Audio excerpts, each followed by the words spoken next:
This gentleman is negotiating with an internet mafia boss about transferring ownership of a vineyard in a planned development area. Driven by the greed of a view-grabbing tycoon, the tycoon refused. Seeing this, the gentleman immediately mobilized a plane carrying banana blossoms to spray pesticides on the view-grabbing tycoon. The mafia boss, initially overjoyed, suddenly panicked when he realized it was gasoline, not pesticide. The gentlemanly man continued walking cautiously, then coldly through the ladder, making the place the brightest spot in the South Vietnam Bay. Coldly, utterly ruthless. That's the working style of the mafia boss named Vincenzo Casano. Did the head of the mafia family that the protagonist is working for pass away today? He's very sad because the boss treated him like his own son. Because of that, the boss's son dislikes Vincenzo and always says unkind things to him. Pa wants Vincenzo to continue serving his family in the future, but Vincenzo didn't care much. He just wanted to quit his job and go back to his hometown to raise fish and grow vegetables. After saying that, the protagonist left, much to the indignation of the mob boss's son. So that night, the boss sent Vincenzo some unexpected gifts. They frantically fired at the bed where he was sleeping. Unbeknownst to Vincenzo, he sensed this from the darkness with his finger and, using his gun, cleared out all the enemy soldiers. Taking this opportunity, he also wanted to send a surprise gift to Pa. Pa was driving his supercar back to the villa at that moment. Unexpectedly, he received a phone call from Vincenzo. While engrossed in the conversation, his sports car suddenly exploded in the cold night. And this was also Vincenzo's warning to the son of the crime boss. Don't blame me if you mess with me. If you still look for me, your whole family will have to go sell salt. After settling the matter, Vincenzo returned to South Korea to temporarily suspend his mafia activities. This time, his return to the country wasn't for early retirement, but for something more important. Previously, he worked as a secretary for the mafia and he knew that someone had hidden 10 tons of gold in the basement of that building. In contrast to the arrogant male protagonist on this side, his father is an honest lawyer. A trainee lawyer follows him around all day. Babel Company is where the female protagonist is being treated and working, but she didn't know that this company wasn't as clean as she thought. Vincenzo arrived back in South Korea after a long flight. Who would have thought that a high-class mafia boss would be caught in the crossfire as soon as he returned home? When a taxi driver offered him a ride, he didn't suspect anything and calmly drank the water that was already prepared. But he didn't know that the water contained a sedative. Quickly, his head felt dizzy and he fainted. The driver flashed a bright, flower-like smile and took him to some remote, desolate mountain area. All his cash and valuables were stolen. Vincenzo woke up just in time to see their faces.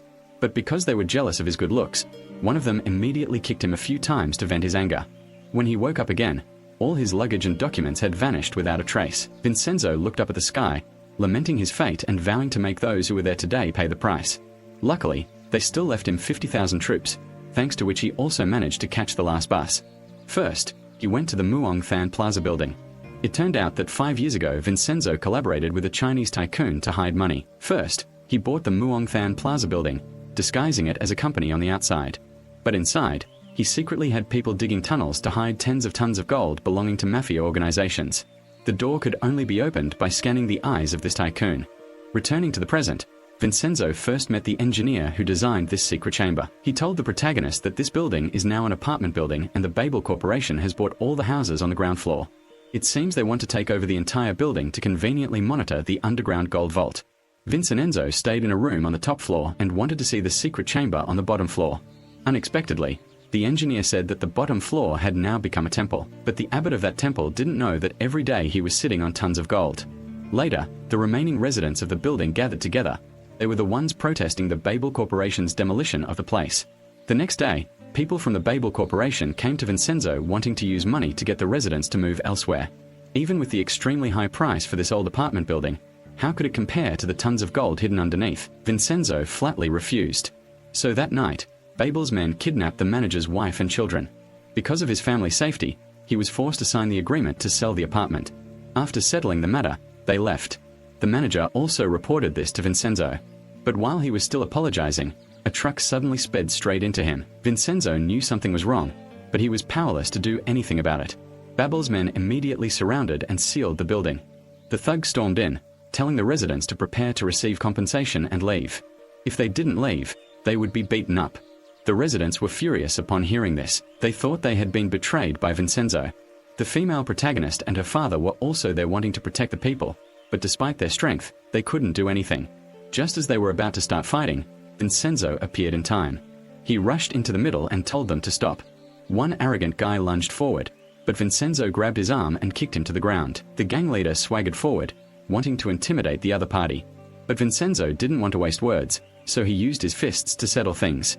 Then he took out a measuring tape, wrapped it around his hand, and unexpectedly grabbed the gang leader and threw him out the window. The gang leader then realized what a real fight was like and begged and told his subordinates not to cause trouble. Vincenzo declared that he would definitely take back the building. The people were overjoyed and increasingly trusted him. Vincenzo also showed an extremely confident look in his eyes. The gang leader quickly promised to leave immediately. Only then did Vincenzo agree to spare the lives of his subordinates who pulled him up. But as soon as he was saved, the gang leader broke his promise. Luckily, just as the two sides were about to fight, security appeared. He reported that there were many reporters outside. In his rage, the petty gangster could only lead his men away. Vincenzo said that he sold the house because his boss was being threatened, but the female protagonist's father absolutely refused to believe him and thought he was dishonest. He thought Vincenzo had taken money to sell the house. Only later, when she saw that the reporter was Vincenzo calling, did the female protagonist realize he was a good person and begin to trust the handsome man. Based on her experience, knowledge, and intuition, she guessed that something was amiss, which is why he was so determined to protect the building. The manager was lucky to survive the assassination attempt. He told Vincenzo that if B.A. Bell moved into the secret room would be exposed. Now, they must find a way to destroy it before those companies take it over. Because the design of the secret room is sophisticated and has a special system. If anyone tries to break into the room, the entire building will automatically collapse and bury the intruder. Everyone who knew about the existence of the secret room has already been dealt with. Now the only way to get the gold out is to demolish the entire building. The Chinese tycoon who hid the gold has been prosecuted, so the gold is now ownerless. Vincenzo suggested to the manager that they cooperate to share the gold. But the abbot was sitting on the door and in the secret room. Vincenzo offered to install carpets and repair the temple for free, but the abbot didn't react at all. This also made him extremely wary of his golden secret chamber. To deal with the Babel Corporation, Vincenzo went to see Lawyer Hong to ask for documents about them. Lawyer Hong, seeing that Vincenzo seemed like an honest person, instructed his subordinates to provide him with documents about the Babel Company. After reviewing the lawsuits filed by citizens against the Babel Pharmaceutical Corporation, Vincenzo realized that this group was a motley crew and extremely despicable, resorting to any means to oppress and rob the people. Lawyer Hong strongly agrees with this, but the female protagonist, being Babel's lawyer, strongly opposes it. Vincenzo takes these documents back to study further, while the female protagonist advises him to give up. She feels that confronting Babel is like throwing eggs at a rock because they have collaborated with powerful figures in the government apparatus. At this moment, the chairman of the Babel Corporation is on the ice rink respectfully reporting on his work to someone in front of him. While the mysterious person keeps attacking him, the chairman can only kneel down and beg earnestly, and it seems that the chairman of this corporation is still hiding in the shadows to act. At the same time, at Babel's law office, the director instructed everyone on how to demolish the male protagonist's building. First, they would bring in an excavator to clear the area, then pretend to accidentally damage a corner of the building. The residents, out of fear, would flee, making it easier to take over the building. The female protagonist objected to this immoral plan because the previous attempt had resulted in 4 deaths. Another female lawyer said that last year we killed 12 people, but the director happily gave the order regardless of opinions. Back in the room, the father was very angry about Babel's actions. Clearly, this company doesn't care about human lives at all. Later, the director ordered the staff to demolish it at 11 p.m. tomorrow. Zhang Yu, the intern next to him, overheard this. He immediately reported the news to his father. Chang was afraid they would harm more people, so he informed the male protagonist. This gave Vincenzo a huge headache. First, he informed the people, but the people had different opinions. No one agreed with anyone else. Running away meant losing their homes, while staying meant losing their lives. While the people were panicking and didn't know what to do, Vincenzo was sitting around browsing social media, liking posts from pretty girls he had recently followed. He was like that because he already had a way to deal with it in his head. The time of 11 o'clock at night arrived very quickly. CHAY called her father and told him to leave the building quickly, but he refused. Having no other choice, she hurriedly sped back home. Meanwhile, the excavator team of Babel Company had fully assembled. They set off towards the building. Unexpectedly, when they arrived, they discovered a festival was being held in front of the building. Naturally, this party was orchestrated by Vincenzo. This completely ruined Babel's plan to break into the building. But this only made the female protagonist more suspicious that he used every means to prevent the demolition for some ulterior motive. The thugs next to them, wielding sticks and about to storm in and disrupt the party, discovered that embassy staff were also present.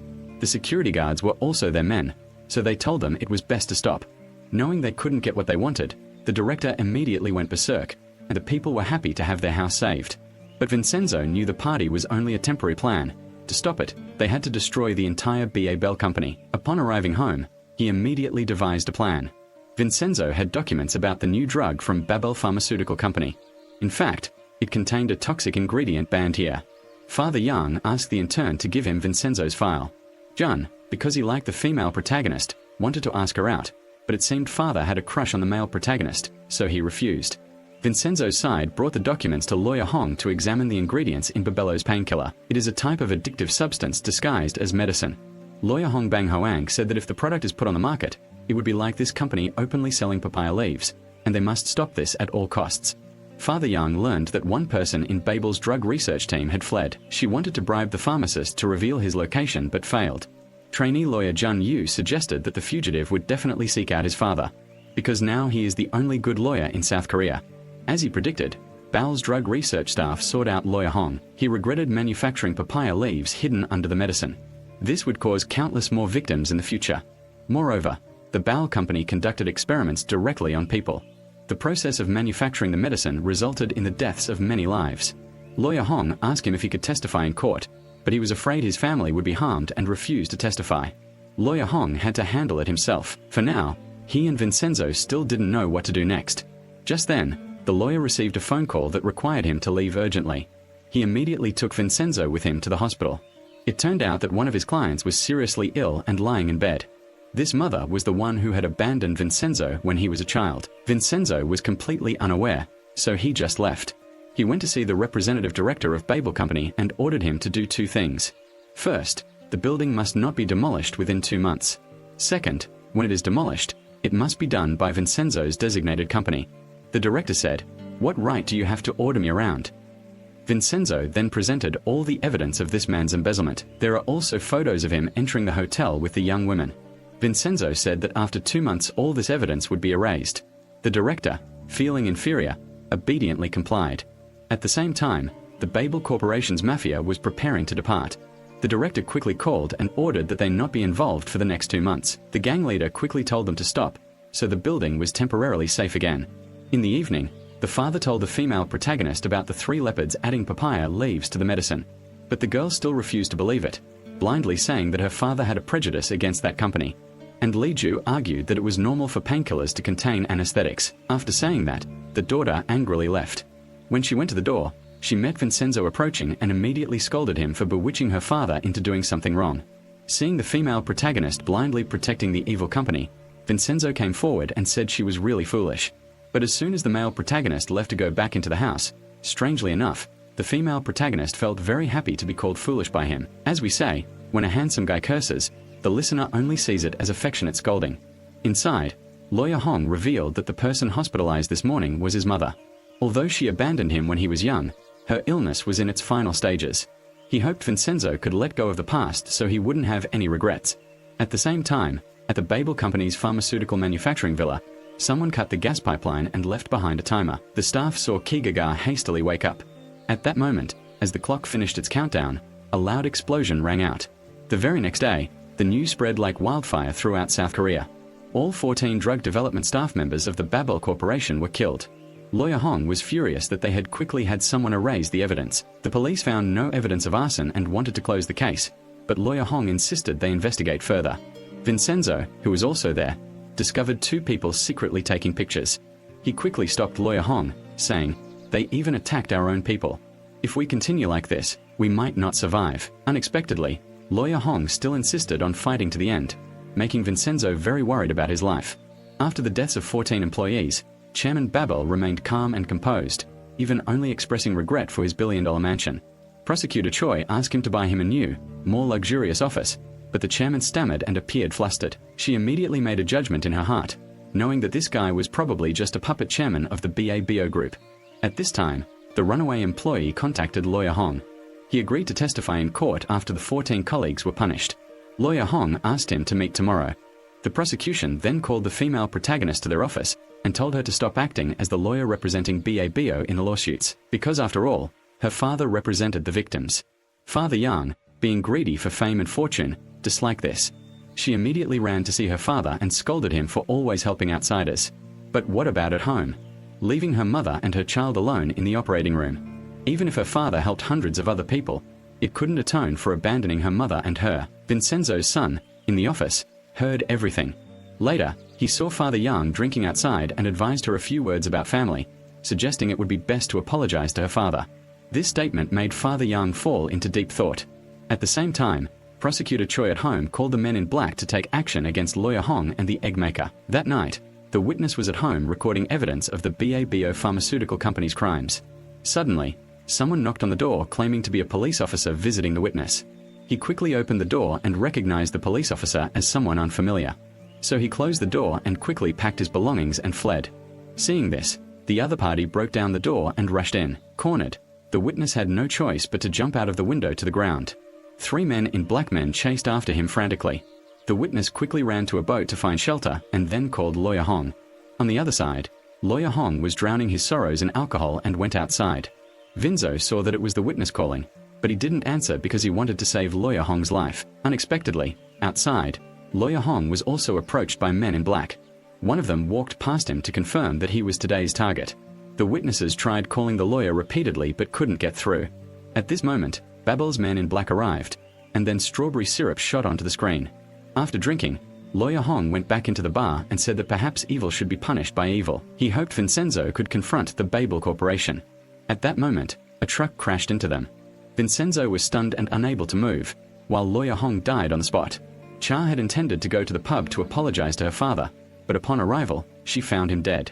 She hadn't had a chance to apologize to her father, which filled her with immense regret, before Vincenzo was rushed to the hospital for emergency treatment. Lawyer Hong died on the spot. Chang couldn't accept this truth. She cried until she had no more tears left. Unexpectedly, as soon as she went outside, she saw the news reporting that Babel Law Office was accusing her father of fabricating evidence and profiting from the victims to compete against Babel Company. Of course, all of this was orchestrated by Prosecutor Choi. The father sat heartbroken before his father's grave, and in turn Jun Yu gently sat down to comfort him. The next day, Babel Corporation's new drug passed the Ministry of Health's approval. In a few days, it would be released to the market.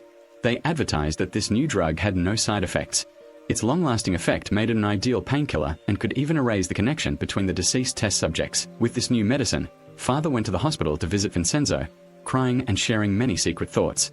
Unexpectedly, Vincenzo had already woken up and heard everything, making Father Y feel ashamed for rambling on. Afterwards, they both visited the grave of Lawyer Hong.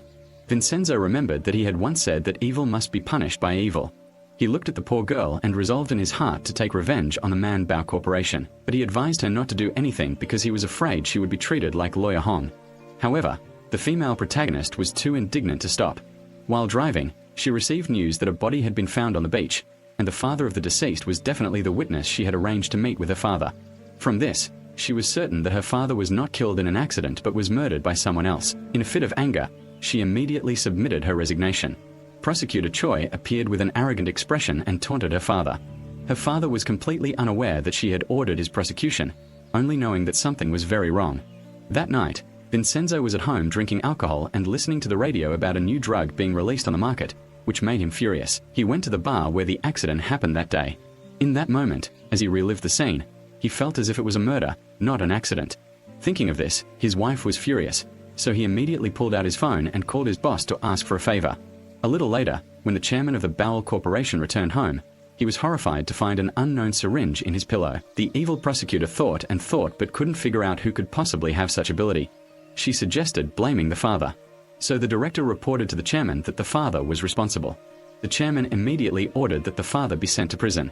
At the same time, the female protagonist was at home drawing chili sauce on the chairman's picture. She swore to her father that she would definitely take revenge to complete all the work he had left unfinished. Chang decided to protect the people at Muongthan Plaza. Later, she was arrested and taken to the police station on suspicion of trespassing at the chairman's house. Her father said he couldn't do such things.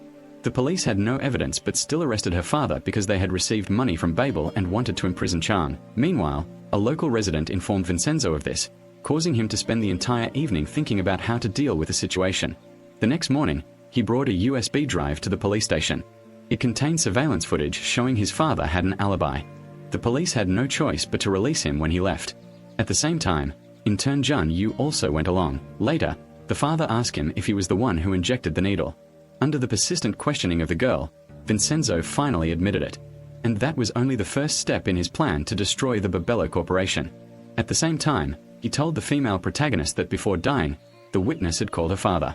But he advised her that it was best not to confront them because these cold-blooded killers were ready to deal with anyone who dared to oppose them. She listened, but the female protagonist couldn't swallow her anger when she got home. She decided to call her colleagues for help. Unexpectedly, when her colleagues heard about confronting Babel, they all refused to help. No one dared. Feeling helpless, Chang could only go to Vincenzo again. Putting aside her pride, she begged him to cooperate and make amends, promising to help him get back the Praza sword. Vincenzo, out of pity for this girl who was all alone, reluctantly agreed. To begin the investigation, the two went to the prison to visit the driver who had crashed into the store the other day. But he showed no remorse whatsoever.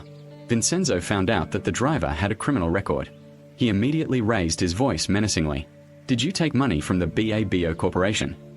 Vincenzo threatened the driver to tell the truth, or he would die tonight. The driver, seeing Vincenzo's resolute gaze, felt a little scared and finally admitted that he had received instructions from Chief Jian Hansel. "As for the woman who gave the order, I don't know," the prisoner said. He then revealed the chief's phone number. As Vincenzo was leaving, his father said, "This guy deliberately tried to kill my father, and you're letting him get away with it." Vincenzo, seeing this, deliberately spoke loudly so the police officer could hear, "Thank you for being on our side. Thank you for agreeing to testify." The police officer, who was Bowell's man, standing nearby, heard these words and immediately frowned. Vincenzo even deliberately bowed deeply in thanks. When the two left, the police immediately reported the news to Prosecutor Choi.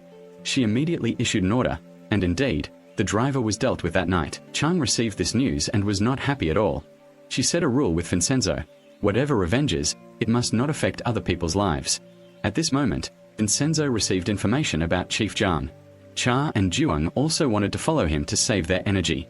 Vincenzo followed him to a casino, waited until he went to the restroom, and then followed him inside. The chief, realizing he'd been exposed, pulled out a stun gun to deal with Vincenzo, but Vincenzo simply used a coat hanger to subdue him and forcefully pinned him against the wall. Very quickly, 2 minutes later, the man fainted. By the time his two teammates arrived, it was all over. Vincenzo then forced him to call his teammates, who, without suspecting anything, left. Upon arrival, they were unexpectedly electrocuted unconscious by Vincenzo's men, making it easy for them to capture the two men. Vincenzo tied them to chairs, pulled out his gun, and threatened them, demanding to know who had ordered them to harm Lawyer Hong. Whoever confessed first would be spared. They thought they were being tough, until they encountered the heads of these two men. Without further ado, Vincenzo fired his gun into the ground as a warning, then pointed the gun at the thigh of one of them. But it seems this guy is still stubborn. As a result, the male protagonist pointed the gun directly at his head, but unexpectedly turned and shot the department head in the chest. At this point, the other guy learned his lesson and quickly confessed everything. Meanwhile, Prosecutor Choi was dancing at a laundromat when someone brought him some clothes. When the wicked woman opened it, she was indeed startled. On the phone was an image of the department headshot in the chest. While she was panicking, the power suddenly went out. A call came in from Vin Senso. He asked the wicked prosecutor how she wanted to die. At that moment, she saw a truck on the opposite side start up. Vincenzo asks, "Are you going to reveal who's behind this?" Seeing that she's still speechless, the protagonist drives the truck towards her to show her what a real show is like. Of course, he only scares her and doesn't do anything more extreme. Vincenzo demands that the prosecutor restore the protagonist's father's honor tomorrow, otherwise she won't live another day. After uttering enough threats, the truck would go in another direction, leaving the wicked female highway attendant behind to reflect on her life. Vincenzo maintained the demeanor as Lawyer Hong had instructed, to fight evil with evil. That night, a group of people came to the Babel Corporation's pharmaceutical warehouse to spray disinfectant. But this group was sent by Vincenzo not to spray disinfectant, but to spray gasoline, because they were all relatives of the drug testers who had lost their lives to Babel, and they wanted revenge. When everything was done, everyone got into the car. Vinzo pulled out a lighter, lit it, and threw it down. As soon as it hit the ground, a huge fire immediately erupted. Before long, it had consumed the entire stockpile of papaya leaf painkillers. A massive explosion occurred, burning all of Babel Corporation's medicine. Vincenzo and his team happily left. It turned out that the department head was still alive. The shooting was just a charade. Vincenzo spared his life in exchange for him joining his side. President Babel appeared extremely panicked. He shouted that the fire suppression system wasn't working, unaware that Vincenzo's men had previously shut off all the valves. Babel's medicine warehouse was essentially reduced to dust. At this very moment, the mysterious powerful figure arrived. It turned out that Babel's last remaining enemy was none other than the trembling intern. His expression was terrifyingly calm. His bloodshot eyes swore to destroy anyone who dared oppose him. The families of the victims rejoiced at the sight of the burning factory, feeling they had finally gotten their revenge. They bowed deeply to thank the male protagonist for his help. Suddenly, Father Yang felt a pang of emotion. She had never felt this kind of feeling from any of the lawyers before. The two drank wine and discussed their next steps.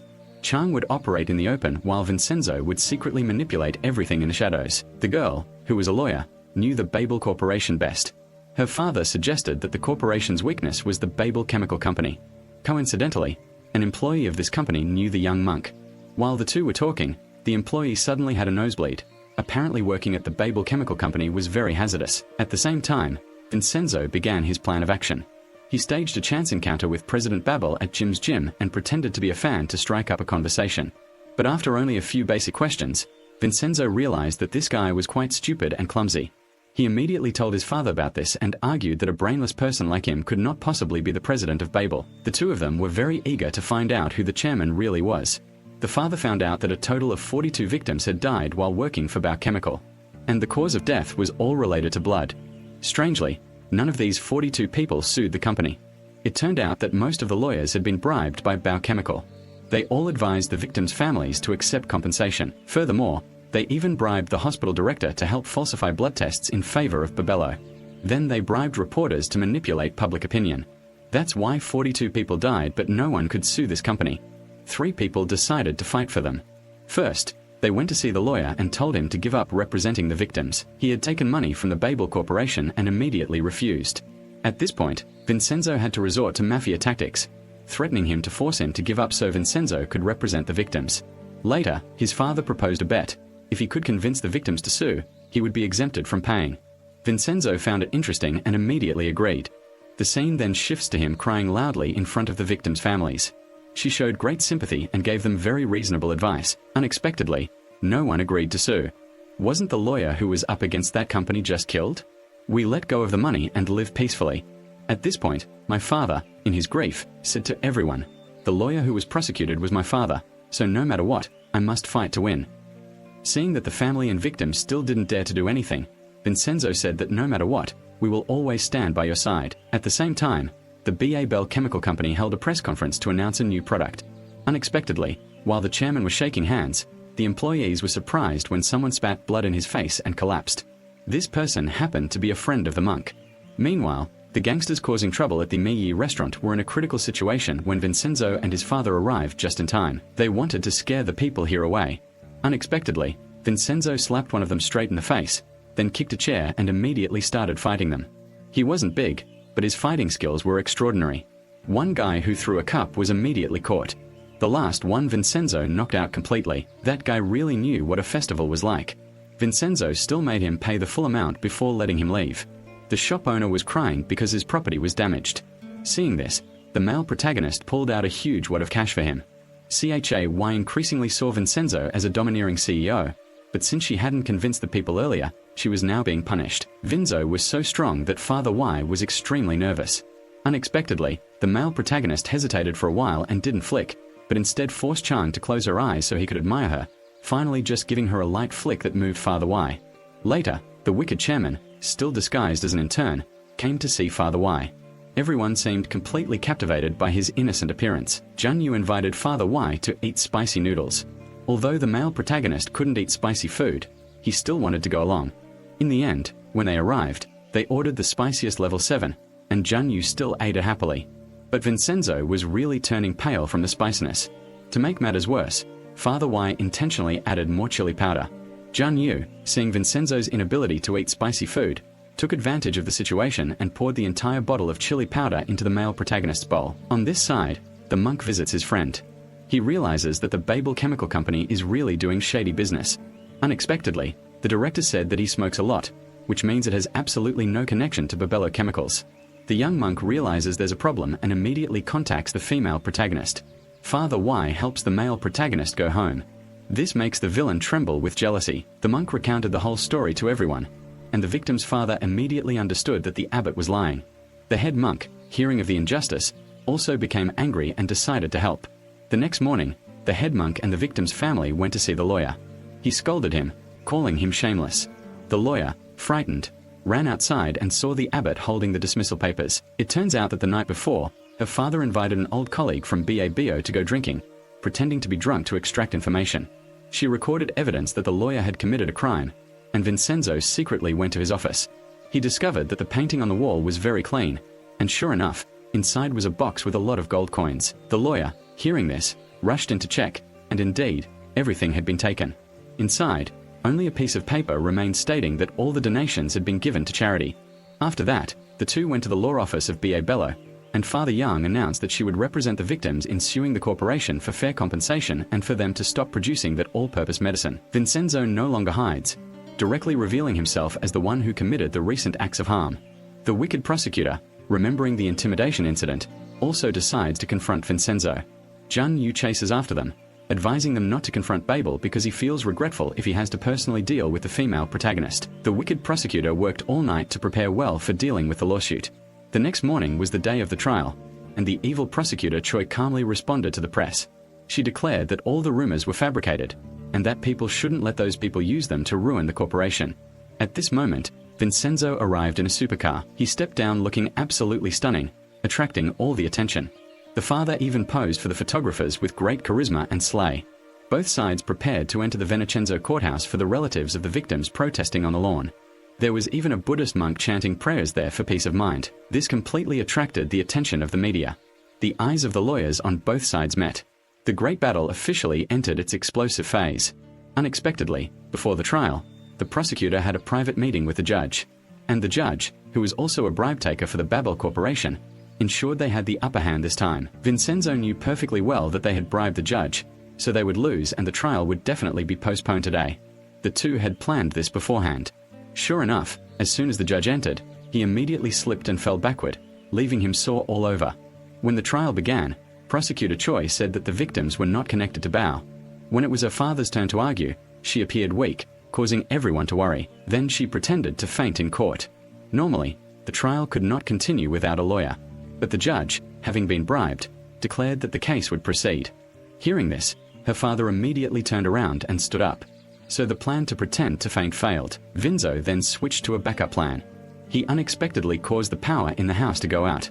Of course, his electrician had arrived. He thought this might hinder the trial. Unexpectedly, the judge asked the clerk to get out the laptop to take notes. So the trial continued. With no other options, the two had to resort to their carefully prepared last resort. Vincenzo's two men quietly released the giant wasps. The buzzing of the wasps terrified everyone. The female protagonist took the opportunity to scream loudly, causing everyone to frantically look for places to hide.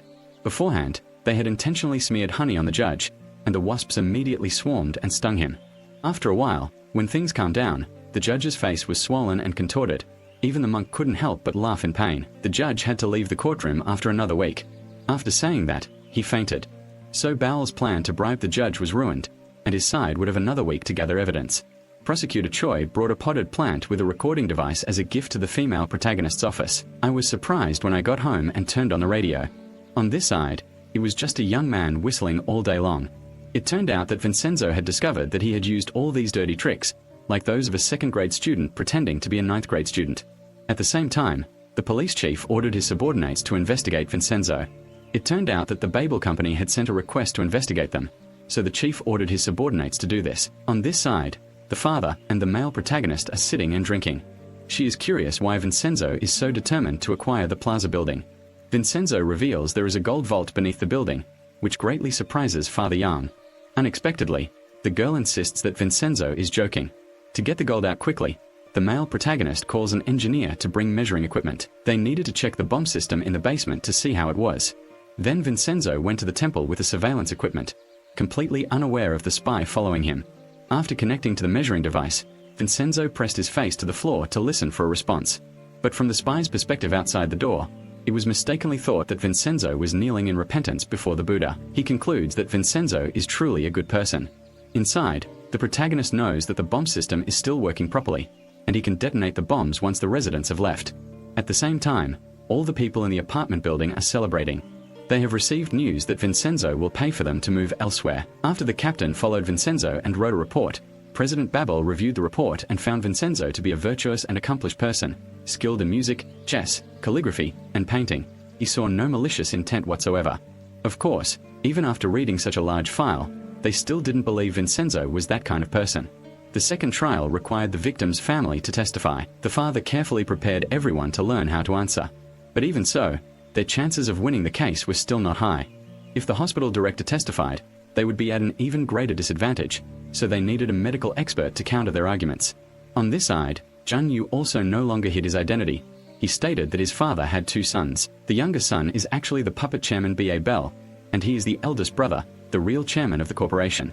This greatly confused the chief lawyer and the ruthless prosecutor. They never expected that the intern pretending to be naive was the hidden chairman.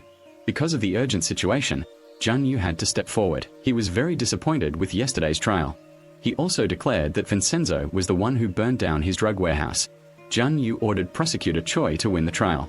If things didn't go well, he should deal with Vincenzo immediately. Prosecutor Choi went home extremely angry. She immediately called and ordered him to take action. They immediately knocked out the victim's family accountant and then hid the money in various nooks and crannies in the victim's house.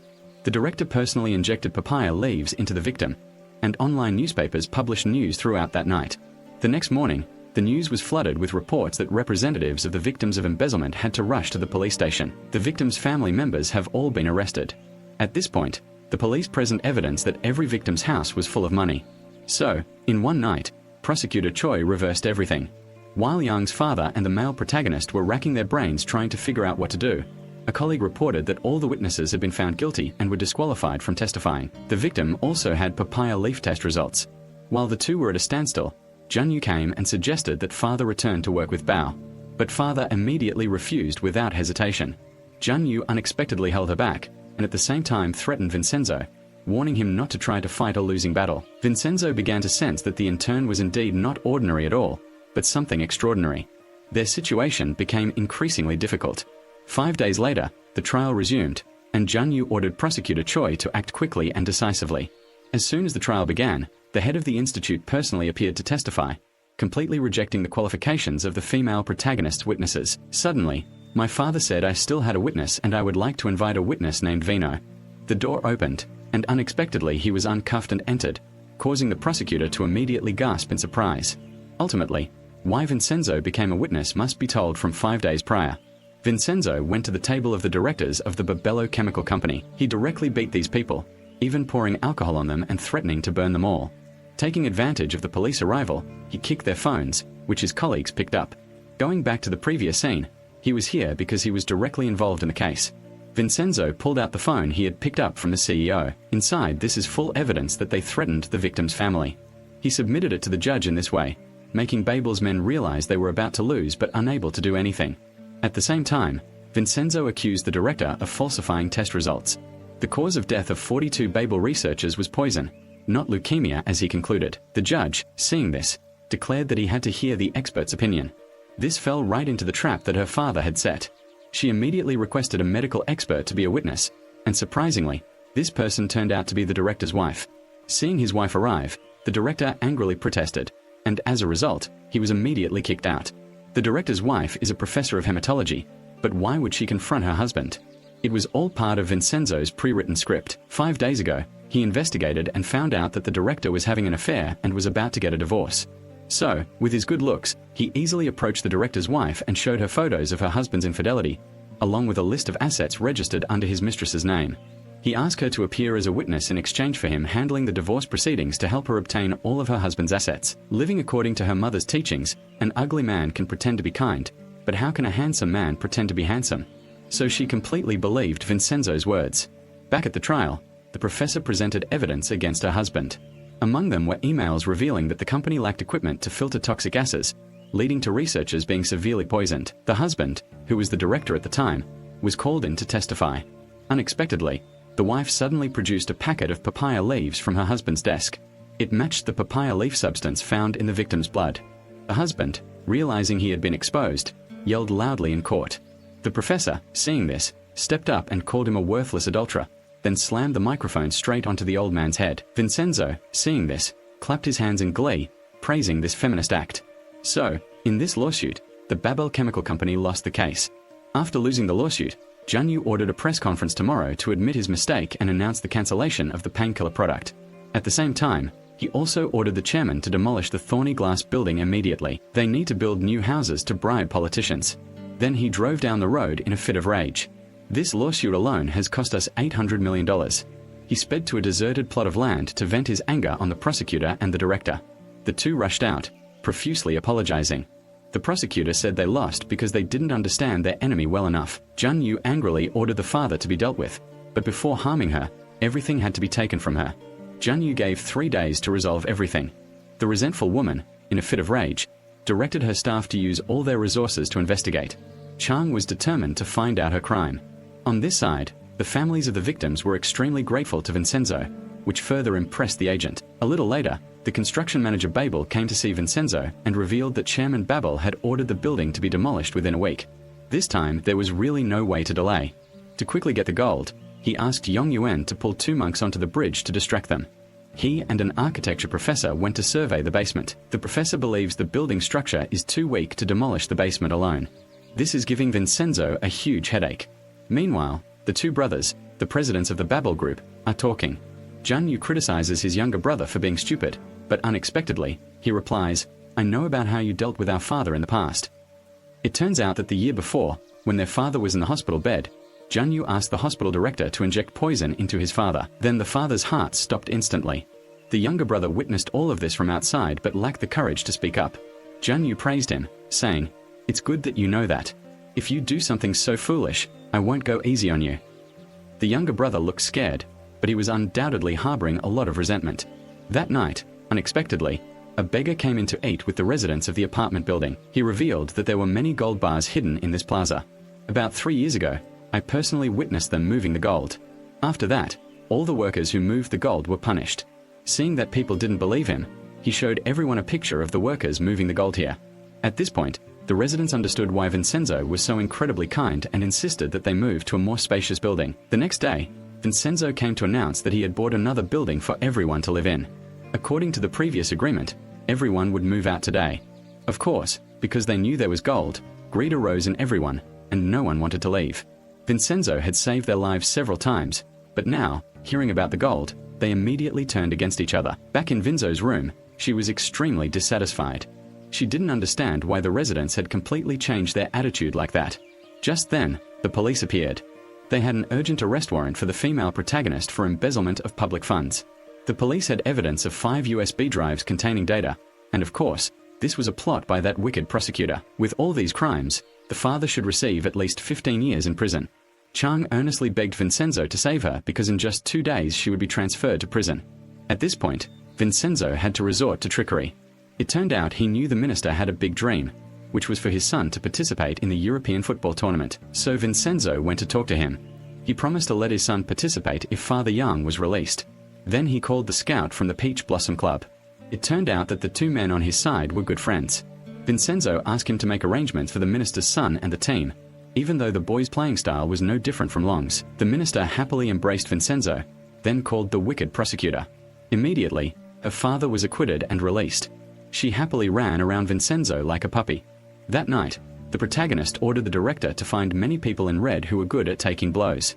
The scapegoat pretended to be a civilian so that Babel's thugs could beat him up and film it. On the other hand, it was revealed to director Babel that the people in red shirts would be protesting. The director then prepared many people in red shirts, and on the other side, they prepared cameras. A little later, Babel's gang approached the building, attacking anyone in red shirts they encountered. As a result, a major battle with the people broke out that night. The police then took everyone to the station. Because it was a brawl, the police couldn't determine who was right and who was wrong. Only when the main character and his father appeared and provided video footage of the scene that day could it be proven that the thugs were in the wrong. The people were released and went home to celebrate.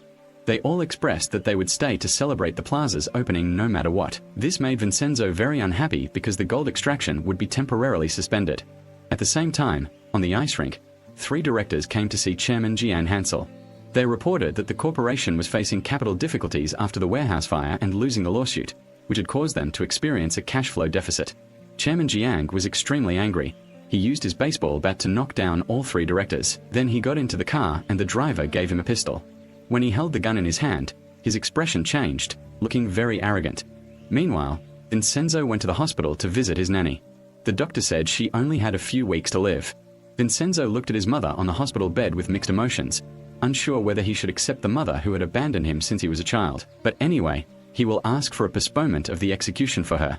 Prosecutor Choi, wanting to resolve the financial crisis, met with the bank director. She pressured the bank director to lend money to the BA Bell Group. Otherwise, she threatened to use her connections to audit the bank. The head of the bank, forced into a corner, had no choice but to agree to lend money to the BA Bell Group. Thanks to this, the cash flow crisis was resolved. Jun Yu was very pleased with this. Back on their side, the engineer reported that he had found a way to open the gold vault without collapsing it. Because the owner of the gold vault was dead and there was another similar gold vault, and if they could get the eye sample data from there, they could open this one as well. A little later, the bank manager also came to see the nanny. He offered a money envelope to the nanny, asking her not to sue.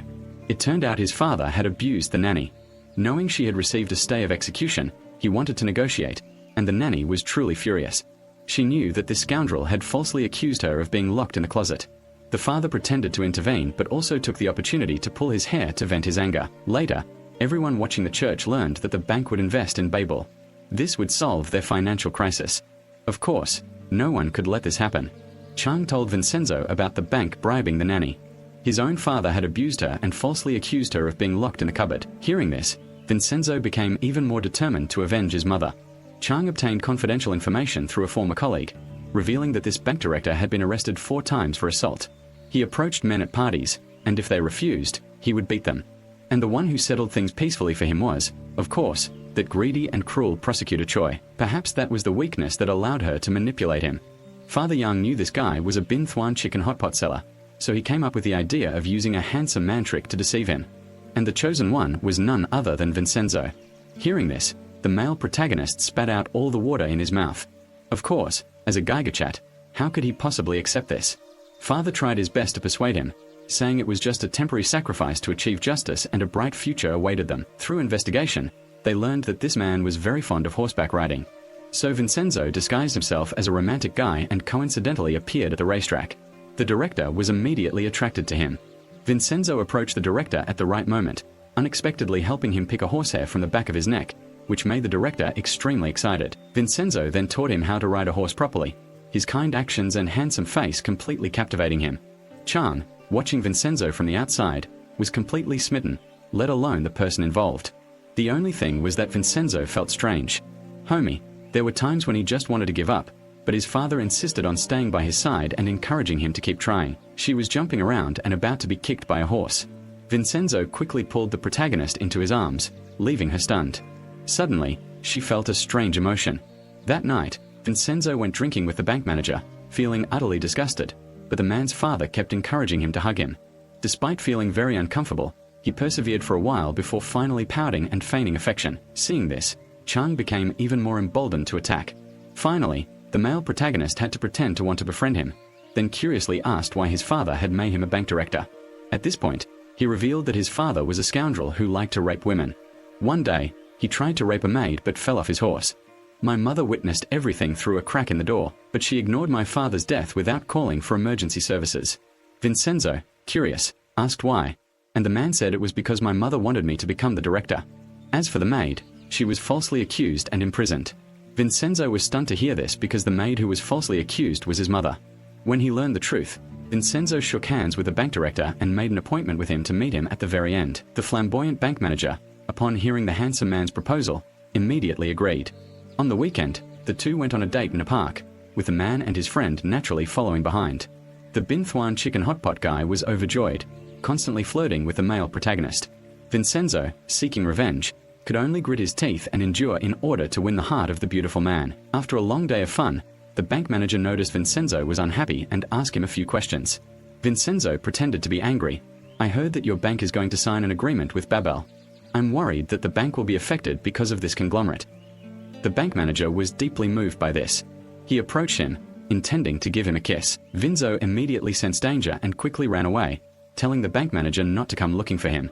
Those empty words made the manager heartbroken, so he stood under an umbrella in the rain, waiting for Vincenzo. He even wrote a love message on his phone. As a well-known playboy, he knew Vincenzo had fallen for it, so he just ignored him. He comfortably ate noodles with the female protagonist until evening when he sneaked down to meet him. He said he would only agree to get back together if he listened to him. The director was completely smitten with him and readily agreed. Seeing this, Vincenzo immediately said, "I hope you won't sign a cooperation agreement with them." The director, who was infatuated with men, immediately followed suit. Very quickly, the investment signing ceremony with the bank arrived, and Babel's men stormed in. The bank director and Chairman Jiang stood at the negotiating table. But just before the director was about to sign the contract, Vincenzo on the second floor showed him a scrolling message that said, "I love you," covered in chocolate lollipops. The bank manager was greatly agitated, and he immediately announced on the spot that he would cancel the contract. The reason was that Babel was an unethical corporation. Vincenzo and the female protagonist stood up and applauded in admiration. Meanwhile, the journalists were busy taking pictures to publish in their articles. Unexpectedly, at this moment, the bank manager's mother appeared. She, the president, declared she would still sign the contract. Unexpectedly, Vincenzo's American-style plan failed at the last minute. It turned out that Prosecutor Choi had anticipated this. She had previously met with the president's mother. Using the secret of Bin Thuan Chicken Hotpot and her son's bad deeds, she threatened and forced the mother to personally sign the contract. This time, Prosecutor Choi was praised on the spot by Jun Yu. She looked smug because she had defeated Vincenzo. With the plan failing, Vincenzo had the director kidnapped and thrown into a dark room. Knowing that the director was afraid of zombies, Vincenzo had some people dressed up as zombies to scare him, making him pay for what he had done. Outside, the president and the Babel Corporation were celebrating as the terrified director ran out and collapsed on the ground. He was almost insane from sheer terror, much to the president's mother's embarrassment. Then the police immediately appeared and read out an arrest warrant for him for assault, with evidence provided by Vincenzo. So the guy who sells chicken hotpot in Bin Thuan was arrested by the police. This caused his mother immense pain. Vincenzo didn't hesitate to go in front of Chairman Zhang and taunt him. This almost made him lose his temper. Luckily, his older brother intervened. The female prosecutor loudly declared, "Stop immediately if you don't want to die like your father." That statement really provoked the father. She immediately called reporters to declare that I am the daughter of the lawyer who died while confronting the evil Babel company. I will soon expose all their crimes. Seeing the situation was too tense, Vincenzo quickly took the female protagonist away. The two were very happy because disrupting them was very satisfying. When they returned to the restaurant, the two immediately discussed how to find out who the real boss behind those three leopards was. The residents of Muongthan Plaza went down to the basement every night to search for the gold hoard. No matter how hard they searched, they couldn't uncover anything. Even the two monks used metal detectors to search. The gold hoard was so large that greed arose in everyone. After losing the lawsuit, the director faced the risk of prosecution. He called and extorted 1 billion won from Chairman Jun Yu. "If you get the money, I will leave Korea and never return. Otherwise, I will reveal the truth about your identity." Jun Yu had to postpone things for a few days to prepare the money, but in reality, it was to prepare to deal with a director who challenged him. That night, Chairman Jiang went to see the department heads to ask for help. The department heads and ministers acted extremely arrogant, even threatening to send the three leopards to prison if they didn't know how to serve them. Hearing this casual gossip made Chairman Jiang extremely timid. So, right after the two ministers left the restaurant and were comfortably sitting in the back seat, they were suddenly stopped by a car in front. A gang of thugs rushed out and vandalized the minister's car, then kidnapped both the minister and the driver. At this time, two men in black secretly broke into the male protagonist's room and were accidentally discovered by two neighbors. The girl told the thieves to get out of here if they knew better, but they ended up pushing her to the ground. Luckily, the neighbor showed off his superior martial arts skills and fought back, and the girl also got up and fought them. Seeing that they were no match for her, they sprayed her with pepper spray and ran away. At this time, Vincenzo and his father were outside, completely unaware that several men in black were watching them. The two parted ways, each going home. Father Yang entered the house in a panic because there were many footprints on the floor. A man in black, holding a hammer, rushed towards her, wanting to take her to see the Gate of Guam. Father Yang could only scream loudly, trying to escape in vain. But as the man in black approached and prepared to strike, a sudden scream from outside piqued his curiosity, and he went to the door. It turns out the male protagonist arrived just in time to rescue Yang's father. With his superb martial arts, he easily dealt with these guys. The two men in black saw no chance, so they threw their hammers at Vincenzo and ran away. He intended to chase after them and kill them all, but his father stopped him. She pretended to faint so the male protagonist would stay with her. On this side, the two ministers were kidnapped and brought before Chairman Jiang. The minister said, "You are very audacious." But Jiang Hansel said, "Since you've taken the money, you should know your place." The minister then threatened to bring down the 3 ponds tomorrow. Just then, Hansel's brother, Jun, walked in with a hockey stick in his hand. He took down a department head with one blow, then repeatedly struck him in front of the finance minister, terrifying everyone present. They couldn't believe Jun Yu dared to do such a terrible thing. The finance minister hastily bowed his head and begged for forgiveness. Jun Yu, I will destroy your whole family if you don't obey me. From this point on, the Minister of Finance became his loyal puppet. Jun Yu then calmly went outside to wash his stick, while the chief lawyer said, "If we deal with the minister, how will we clean up the mess?" Jun Yu replied, "Anyone who opposes Babel will end up like this." Prosecutor Choi and the chief lawyer were chilled to the bone by these words, realizing the true nature of their chairman. The male protagonist and his father were still reeling from the unexpected attack. Vincenzo realized they used hammers to try and cripple his father for life, seemingly intending to torture them before dealing with them. The male protagonist took his father to a hotel for temporary shelter. Then he sped away without looking back. Meanwhile, Father Yang stayed at the hotel, constantly fearing someone would stab him. Vincenzo returned to his apartment, only to find his neighbors saying his house had been broken into. He immediately knew they were the same gang as the men in black. When Vincenzo entered the room, he was shocked to find the window open. This allowed the pigeons to defecate all over the room. Just as his wife was furious, someone knocked on the door. As soon as the door opened, the rogue came to visit again, barging in. The girl was afraid to stay in the hotel, so she wanted to sleep here. And she shamelessly ate the whole bowl of noodles, ignoring Vincenzo, who had just cooked them and whose daughter hadn't even had a taste yet. Because the male protagonist's bedroom was occupied by pigeons, the two of them could only sleep in the living room. That night, the two of them chatted about all sorts of things. The next morning, the father saw the news that the minister, drunk, had driven his car into a ravine and died. That was the man who had been harmed by the villain Jun Yu yesterday. Jun Yu ordered his younger brother to send someone to Italy to investigate Vincenzo's identity. This man is extremely cruel at home, but in an instant he transforms into an innocent and harmless person. Calling his father via video, he realized she was at the male protagonist's house. Knowing his father was spending the night there made him very angry because he secretly loved Father Y. Later, Vincenzo followed Chairman Jiang and realized he had hired many bodyguards lately, but after many days of investigation, they still didn't know who was behind him. At this time, someone called Vincenzo's engineer to report that they had obtained an eye sample from the owner of the gold hoard. Next, all they needed to do was move the underground temple, and they would be able to retrieve the treasure. Vincenzo immediately went to find the abbot and tried to persuade him to move the temple. But the abbot steadfastly refused because he actually knew that there was a gold hoard in this house. Vincenzo listened but felt no joy in his heart. Jun Yu, meanwhile, was enjoying the moment. He ordered the devilish prosecutor to request the Minister of Finance to order an audit of all the banks that lent him money. Immediately, the auditors swarmed in. The Minister of Finance was now truly a trembling puppet of the villain. News of the two banks that did not invest in Babel having their assets seized was broadcast on television.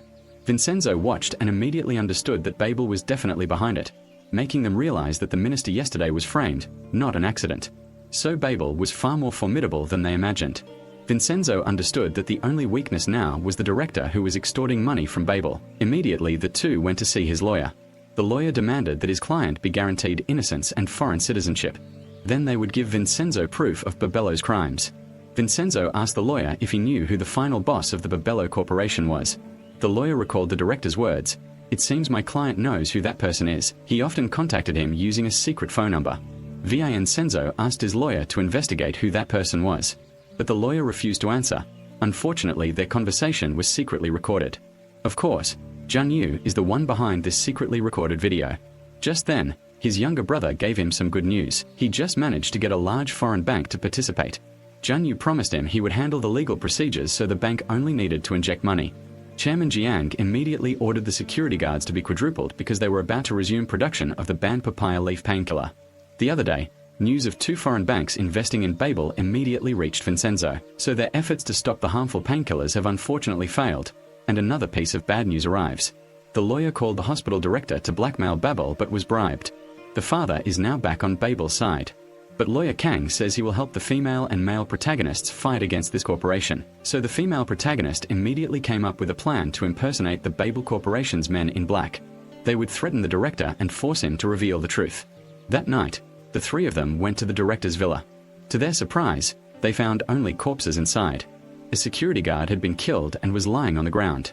Vincenzo continued inside and was shocked to discover that the director had also been killed. At this moment, the father looked at the phone in shock. The message contained a suicide note from someone outside in the empty field. A car was abandoned with the victims. Of course, These serial murders were all orchestrated by that prosecutor Choi.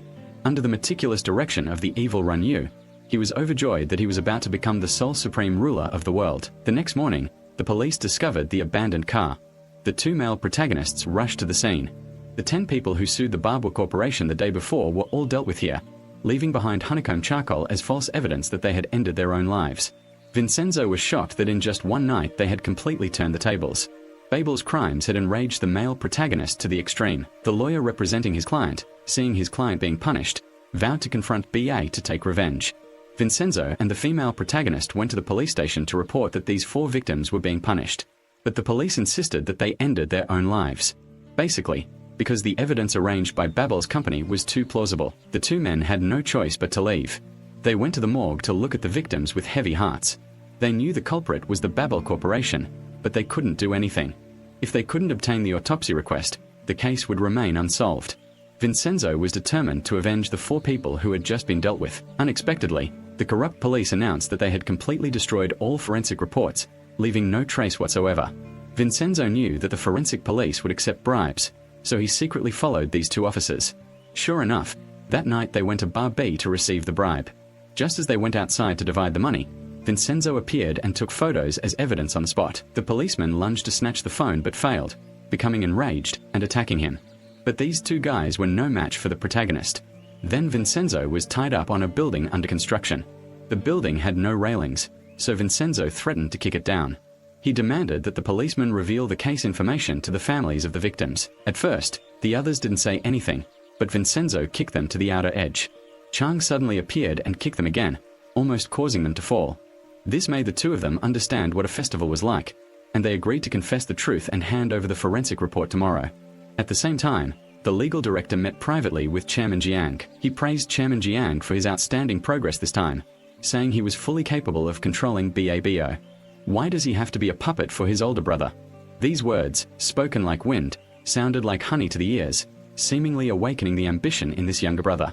Moreover, his older brother Jun Yu exists in secret, so it doesn't matter if Jun Yu disappears. When Vincenzo returned home and saw his father there, she stubbornly stayed there because she was afraid of being harmed if she stayed at home.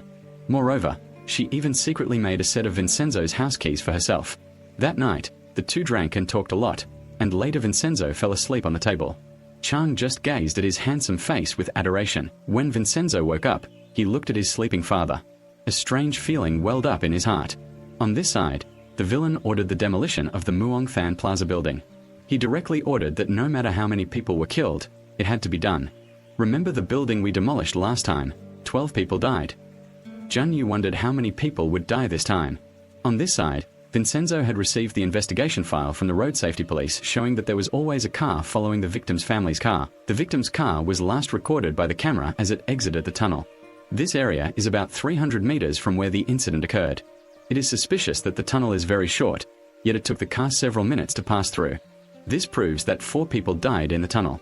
2 of them had red dots on their necks, which are marks from electrical pliers. The truth is that the men in black blocked the 4 victims in the tunnel and used electric pliers to electrocute them.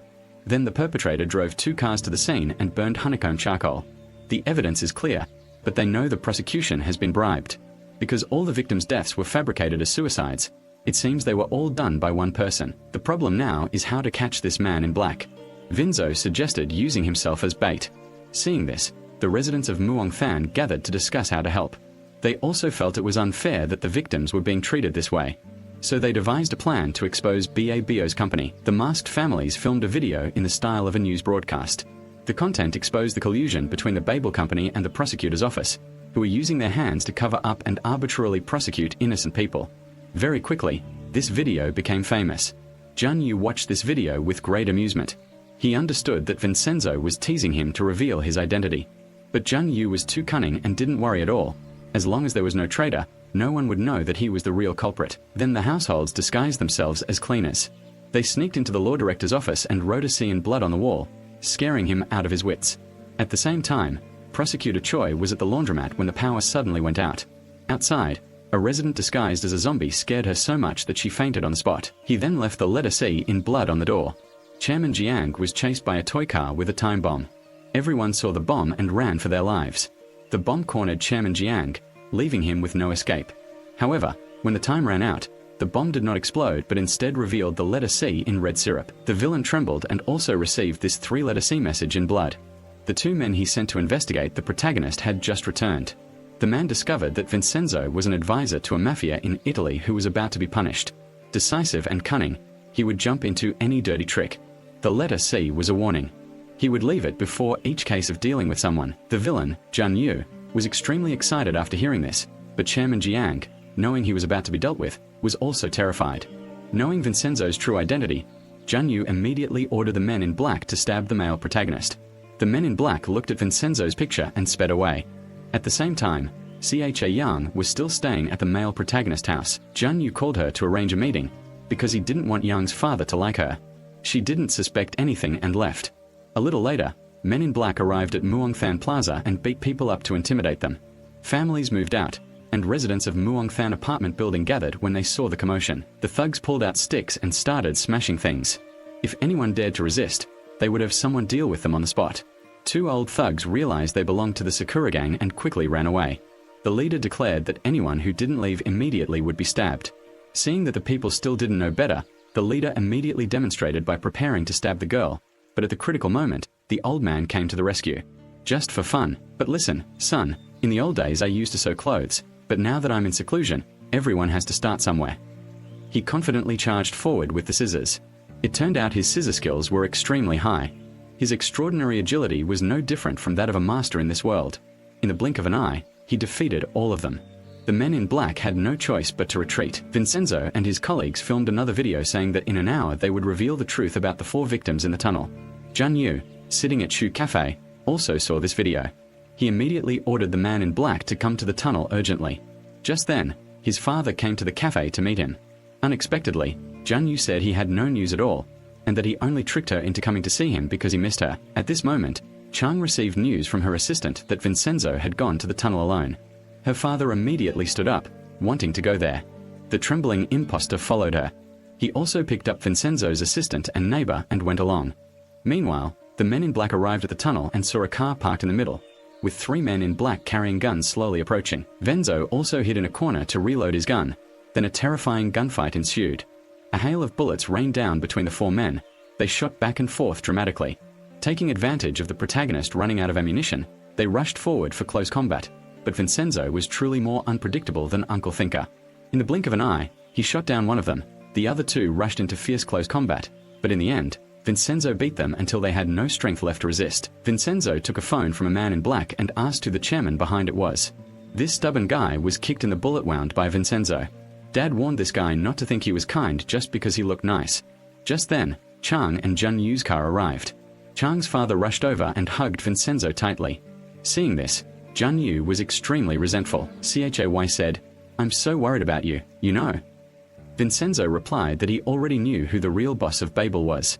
Following the gaze of the 2 men towards Jun Yu standing there, the villain in the shadows had finally revealed himself. Vincenzo took the phone from the man in black and called the chairman of the corporation. Jun Yu's phone immediately rang, but unexpectedly, he had prepared by having 2 phones. Jun Yu took out a silent one, continuing to feign ignorance. So Vincenzo still couldn't unmask himself. At this moment, Vincenzo's 2 secret confidants appeared. They were anonymous individuals working in the shadows to help Vincenzo. The protagonist told them to deal with the unfortunate men in black who were trembling here and had seen these 2 faces. He pretended to be naive and asked to leave early, then drove to an empty lot, looking extremely angry. Meanwhile, Vincenzo locked the 3 men in black inside the car, inserted a pipe inside, and then started the engine to release exhaust fumes directly into them. This caused the 3 villains to cough violently. The female protagonist next to him asked about the crimes they had committed. The 3 tortured men, nearly breathless, could only admit to handling a series of cases, including the director and 4 victims suing the Babel company. But they were only following orders from the mysterious chairman. They didn't know who the chairman was or where he was. Father Yang wanted them to face the consequences of the law, but he spared no one. Because the law was brought, the court was also bribed and they were released. So she made these 3 guys pay for what they had done. Then, Vincenzo's 2 mysterious men in black pushed the car down into the lake. Back home, Father Yang and Vincenzo drank together again. The female protagonist wanted to hug him again to check if she had any feelings for him. Then she rushed to hug Vincenzo like before. The atmosphere was a little ambiguous, but strangely, she felt her heart beating faster. After a while, without any emotion, She concluded that she had no feelings for him. Later, Vincenzo went to visit the male protagonist's nanny and asked her about her cancer 28 years ago. She replied that she had a son at that time, but because I have cancer, I have to leave my child and go somewhere else, hoping that my child will live happily and joyfully. Finally, Vincenzo understood the reason why his biological mother abandoned him. Vincenzo comforted the nanny, saying that her son was living a very good life. She didn't need to blame herself anymore. Back at the office, the two continued to investigate the identity of Chairman Babel from the phone call. The location of the last call was in the tunnel, but even with such clues, it's impossible to conclude who that person really is. Later, while Vincenzo was sitting with the building's residents, international police suddenly arrived and read out an arrest warrant for Vincenzo for the crime of handling people in Italy. Immediately afterward, the protagonist was handcuffed and escorted away. Meanwhile, Chairman Jiang was having a meal with his brother. He opened his mouth to ask his older brother to let him manage the worthless pharmaceutical company. Zhang Yu, upon hearing this, angrily overturned the table, then held a gun to his younger brother's neck, threatening him with absolute loyalty. At the same time, the undercover agent reported to the director. Vincenzo had been arrested, but the director didn't want to get involved in this matter. Seeing this, he immediately used a tactic of provocation. The director of International Crime Management was the chief prosecutor. Yet the prosecutors would bypass him and arrest Vincenzo if the director used his title as Director of International Crime Management to bring Vincenzo back. This was a way to prove the director's authority. Provoked by the provocation, he immediately decided to bring Vincenzo back. At the same time, Vincenzo was being interrogated by Babel's corrupt prosecutors. They had no evidence that the protagonist had been assaulted, but if the prosecutors wanted to, they would certainly find a way to convict him. They handcuffed him and took him into custody for investigation. Just then, the arrogant undercover inspector appeared, looking very impressive. He presented his International Crime Response Unit agent card along with an order from the Ministry of Justice, so he easily snatched Vincenzo from the hands of the corrupt police. Zhang Yu received the news and felt very resentful but couldn't do anything. Meanwhile, the male protagonist and YS father now know the captain's true identity. The captain said that he had been watching him for the past month, observing everything from his eating habits to his appearance, but hadn't seen Vincenzo do anything wrong. So I decided to help Vincenzo on 3 conditions. First, he wanted to be officially involved in every operation. Second, to continue keeping his identity secret. Third, he wanted to hug Vincenzo because he greatly admired the powerful lawyer working for the mafia. At this point, Vincenzo noticed the photos that the corrupt police had obtained. These photos must have been obtained by someone in the intelligence agency that President Babel had. Therefore, if they can find this intelligence agent, they will be able to find out the identity of the president who is hiding in the night. Vincenzo immediately called his friend in Italy, asking him to get the video recording of his investigator there. Later, he sent Vincenzo a videotape. The protagonist gave the picture of this person to the intelligence captain. The captain immediately knew who this person was. Then Vincenzo returned to the apartment building to surprise the residents who had arranged a red carpet and a band to welcome him back. Everyone in the apartment building had now become a diehard fan. If you look up at the sky and there's only one star, it's not J97 but Vincenzo. Everyone wants to follow his orders. Chairman Jiang is now privately confiding in the legal director, complaining that his brother hasn't delivered the Babel pharmaceuticals to him. He's always been dissatisfied. The legal director is taking advantage of the situation to incite this guy to seize leadership from his brother. Jiang Hansel is once again swayed and requests the chief legal officer's full support. The chief legal officer swears his loyalty to Hansel to the death. At the same time, the intelligence captain has uncovered the traitor's identity. The female protagonist reads the information file of this person and is surprised to find that this man is so capable and also works for the B.A. Bello Corporation. Very quickly, Vincenzo's men found this intelligence agent. They successfully tied him up so the protagonist could meet him. But the intelligence agency's men were well trained. Vincenzo knew that no matter how much he tortured him, he wouldn't open his mouth. He only wanted to know who the mysterious chairman of Babel was, but this guy said he wouldn't tell even if he died. However, Vincenzo, a mafia boss, was incredibly cunning and ruthless. He knew how to manipulate people's psychology. So he took out a mortar, loaded a bullet, spun it around, and shot the man in the head. Then he shot himself in the head. After doing this several times, the intelligence agent learned what fear was, not knowing when he might die. After a period of psychological torment, he really couldn't take it anymore. He said that Chairman B.A. Bell was Zhang Yu, the intern lawyer. At the same time, Chang was meeting him at a bar. Vincenzo quickly called to report that Zhang Yu was the mastermind. CHOYS face immediately turned pale upon hearing this. A little later, Zhang Yu arrived home, where Vincenzo was already waiting. The male lead directly points a gun at him, forcing him to kneel. Zhang Yu pretends to be naive and follows the script. The evil chairman Jun Yu is discovered but shows no fear at all. He grabs Vincenzo's gun and points it straight at his head. "If you're so good, kill me." Vincenzo isn't just all talk. He loads his gun and does whatever anyone challenges him to do. This made Jun Yu extremely nervous. Unfortunately, at that moment, the police arrived. Jun Yu pretended to be innocent to deceive everyone. Moreover, the police kept pressuring Vincenzo to surrender his gun. Vincenzo was powerless to do anything. Finally, he handed over his gun and let the police arrest him. They escorted Vincenzo to the station. Later, Chang arrived at the police station and met Jun Yu. Knowing his true identity, Chang cursed him mercilessly. Even then, Jun Yu pretended to be innocent. But Chang no longer believed him. She called him a devil in human form, then left to help Vincenzo.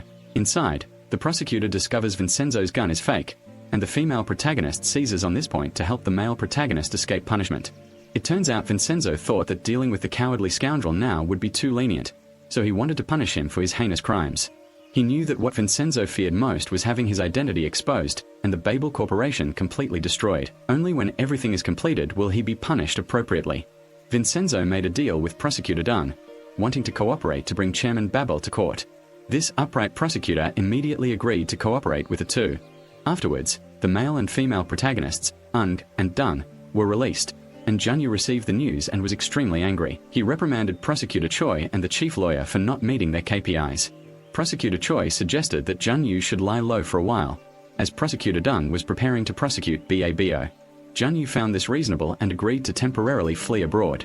Before leaving, he handed over all his work to his younger brother, carefully instructing him to quickly demolish the Muongthan Plaza to build the Babo Tower, as he would leave as soon as the deputy was finished. Very quickly, Vincenzo also received this news, because Vincenzo's two men were always keeping an eye on Junyu. Meanwhile, the Babel Company's legal team was learning how to deal with the situation. They learned that the union leader of the Babel Chemical Company was against them. Prosecutor Choi suggested imprisoning all those who opposed them. The lawyers were bewildered upon hearing this. The chief lawyer ran after her, begging her not to carelessly prosecute anyone again, lest it lead to unforeseen consequences. But she had gradually become corrupted after working with the devil for a long time. She threatened, "If you interfere, I'll deal with you too."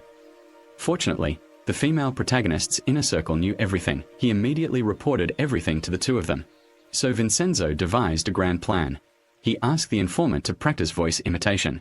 Meanwhile, the evil prosecutor Choi arranged a meeting with the labor union director.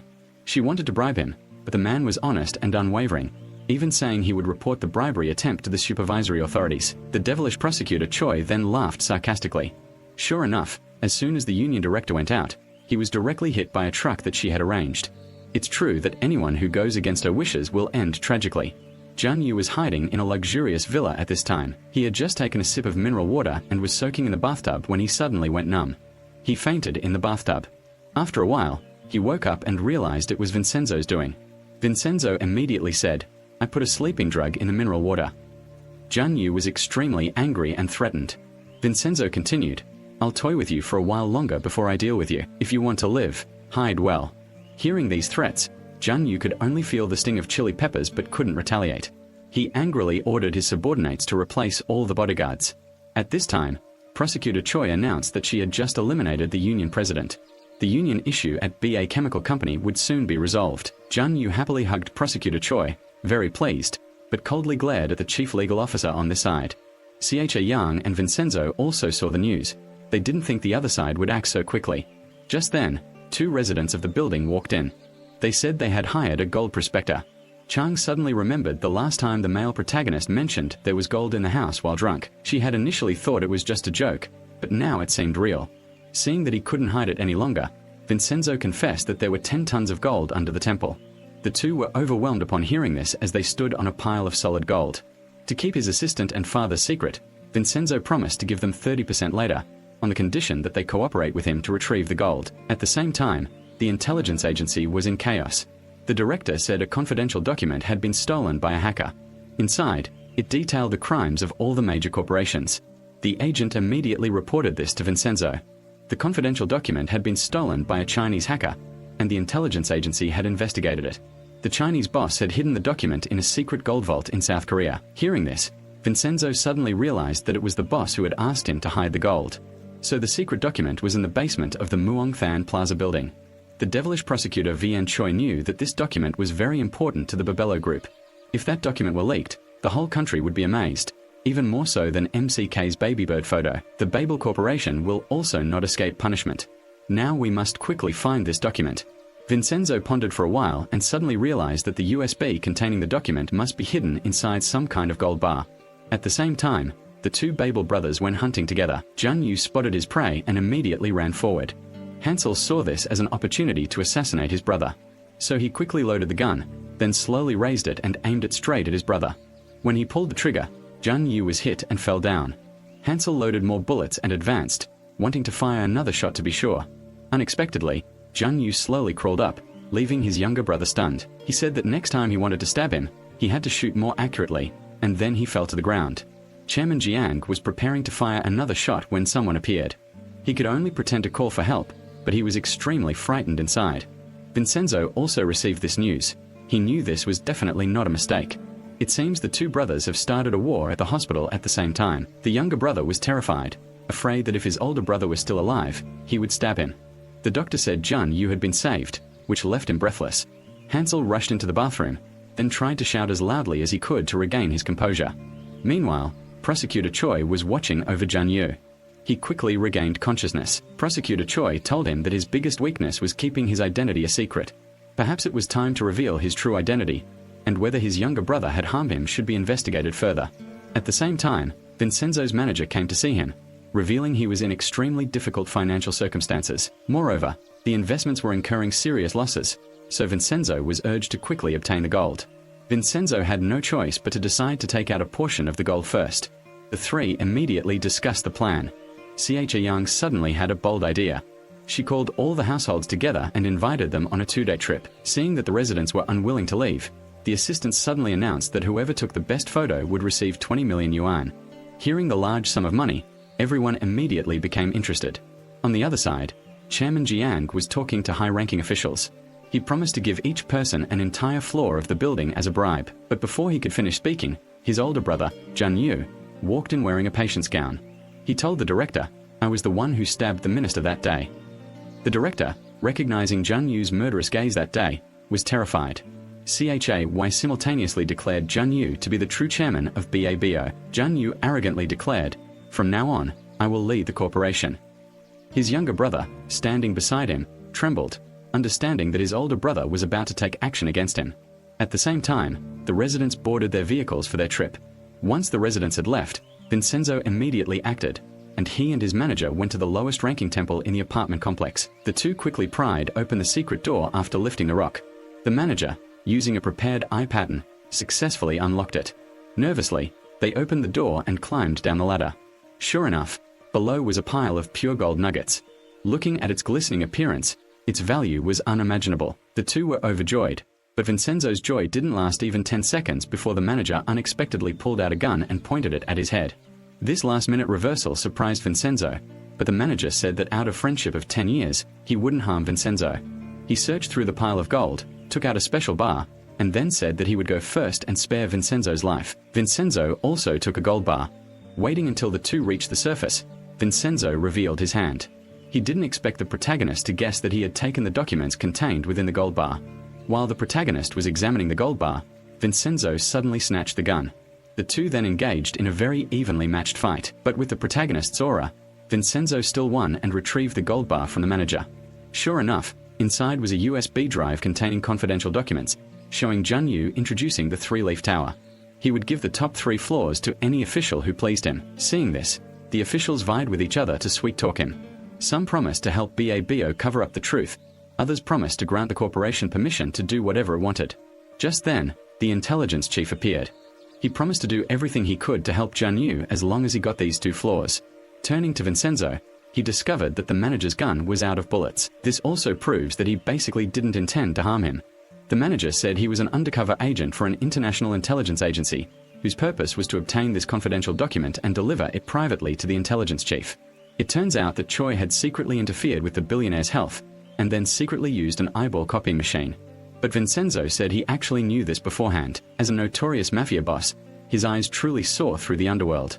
The residents of the building, who were on their way to a trip, suddenly felt as if they had been tricked into leaving. Perhaps Vincenzo and his manager were at home searching for gold. After some discussion, everyone decided to turn the car around. Very quickly, they returned to Muong Fan Plaza. Everyone rushed inside. The father quickly called Vincenzo. The two hurriedly threw the gold nugget back into the underground vault, while the residents had already run to the door. Vincenzo managed to throw the gold nugget in time, and the manager closed the door. It was only much later that they managed to pull the stone back into place.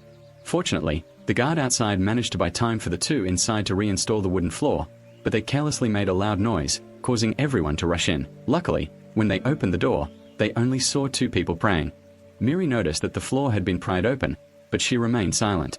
Later, after everyone left, the manager said something big had happened. They had forgotten the eye scanning device needed to open the secret chamber below. There was only one of these in the whole world, so next time they would have to destroy the building to get the gold. Later, upon meeting again, Vincenzo pretended to be disappointed that no one believed him and returned home. Seeing this, the residents quickly apologized. They promised to trust him completely next time. When the three returned to their room, Vincenzo told his father and assistant that there was actually a lot of gold underground. His father and assistant were so excited they hugged him and jumped for joy. Just as emotions were running high, Vincenzo told them the warehouse couldn't be opened anymore. The assistant fainted on the spot upon hearing this, turning back to the villains group trembling. The legal director said there was a document containing all the corporation's crimes. If this document were leaked, the BA Corporation would collapse. Jun Yu immediately ordered the legal director to obtain this document at all costs. After going outside, the prosecutor immediately reprimanded the director. "Are you trying to curry favor with the chairman to get ahead of me? Watch out, I'll have someone tear you in two." Hearing this, the director was terrified, wondering what he had done wrong. The scene shifts to the funeral of the union director, where a group of thugs suddenly rush in to steal the body. They brazenly carried away the coffin. Vincenzo saw this news and suddenly noticed that the robbers all had tattoos on their arms. These were the same men in black who had stabbed many victims before. The inspector said that the union director, a key witness, had lost his life. Since the witness was no longer alive, the BA Bello Corporation could not be prosecuted for the time being. Vincenzo decides to find the evidence himself. Meanwhile, the Chief Justice and Hansel meet privately. He expresses his frustration at having followed the Chief Justice's instructions. Yet, things haven't worked out. He fears that if his attempt to harm his brother is exposed, he will sooner or later be punished by Hansel. Remember, his brother is so cold-blooded that he would stop at nothing, even against his own father. The chief lawyer advised him to continue acting, creating an even more foolish persona than before, posing absolutely no threat to Jun Yu anymore. Hearing this, Hansel agreed to follow the chief lawyer's idiotic plan, getting drunk, causing chaos at the police station, and pretending to be stupid so that Prosecutor Choi wouldn't suspect anything. Jun Yu officially revealed himself as the chairman of the BA Bell Group and scheduled the inauguration ceremony for today. Before Jun Yu's inauguration ceremony began, he gave his younger brother a pair of matching watches and said he wouldn't pursue the hunting incident from the previous day, adding that his brother still had potential for use. "If I deal with you, who will go to jail in my place later?"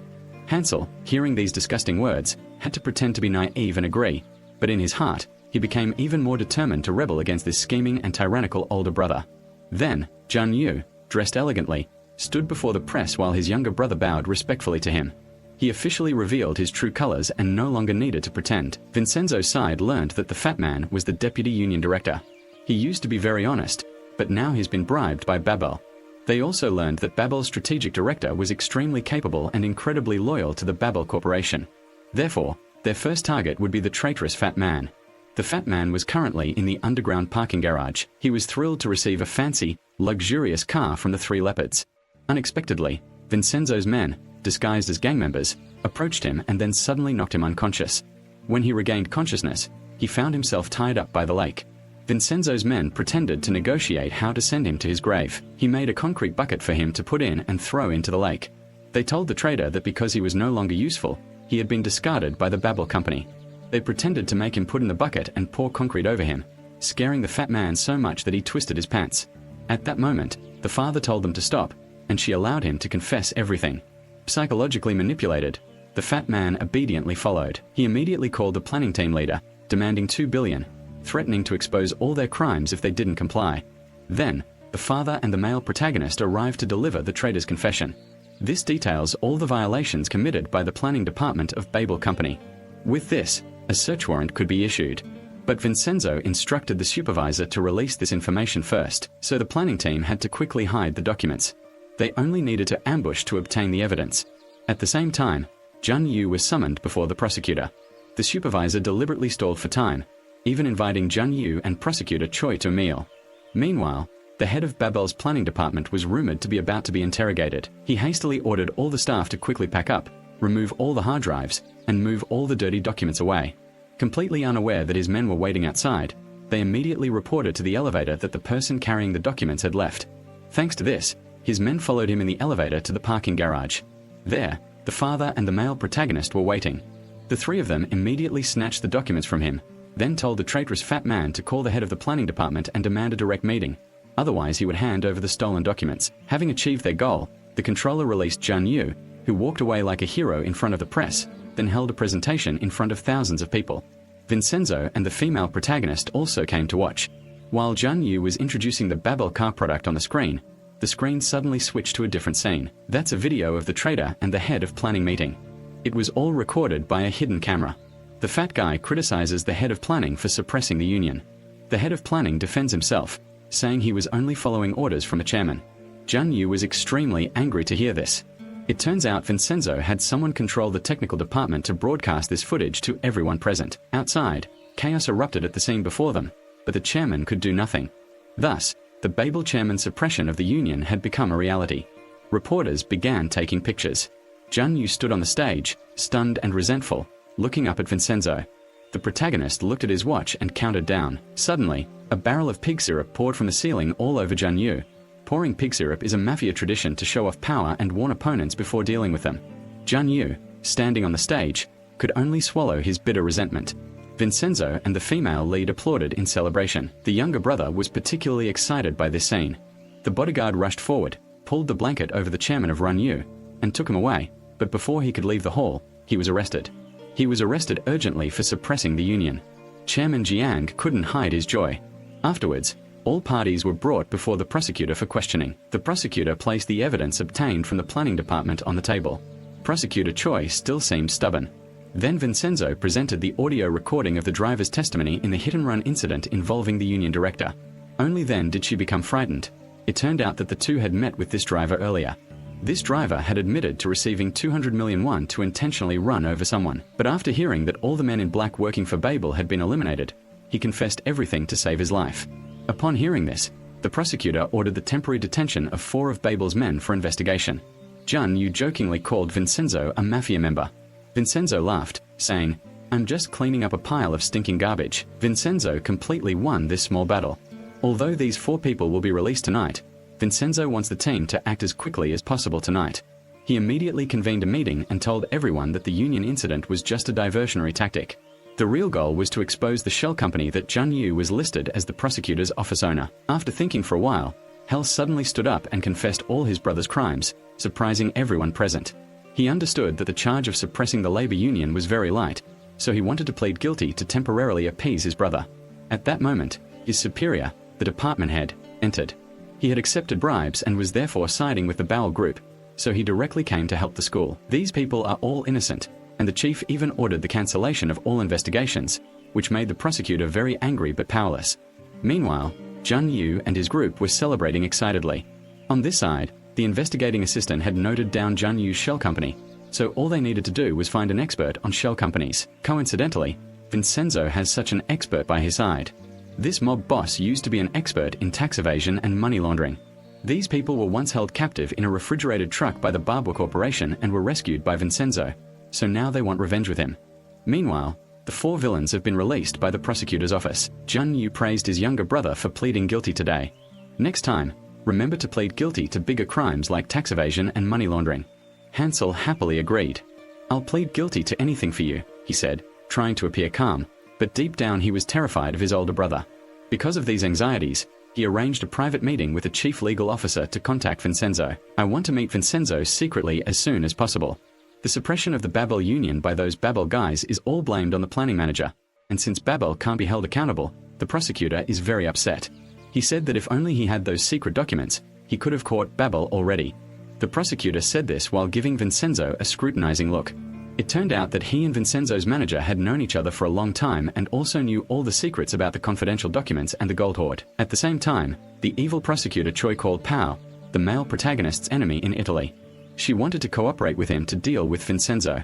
Vincenzo was then asked to meet with Gian Hansel. He said he wanted to cooperate with Vincenzo to bring down his brother. "Can you spare my life and Babel's?"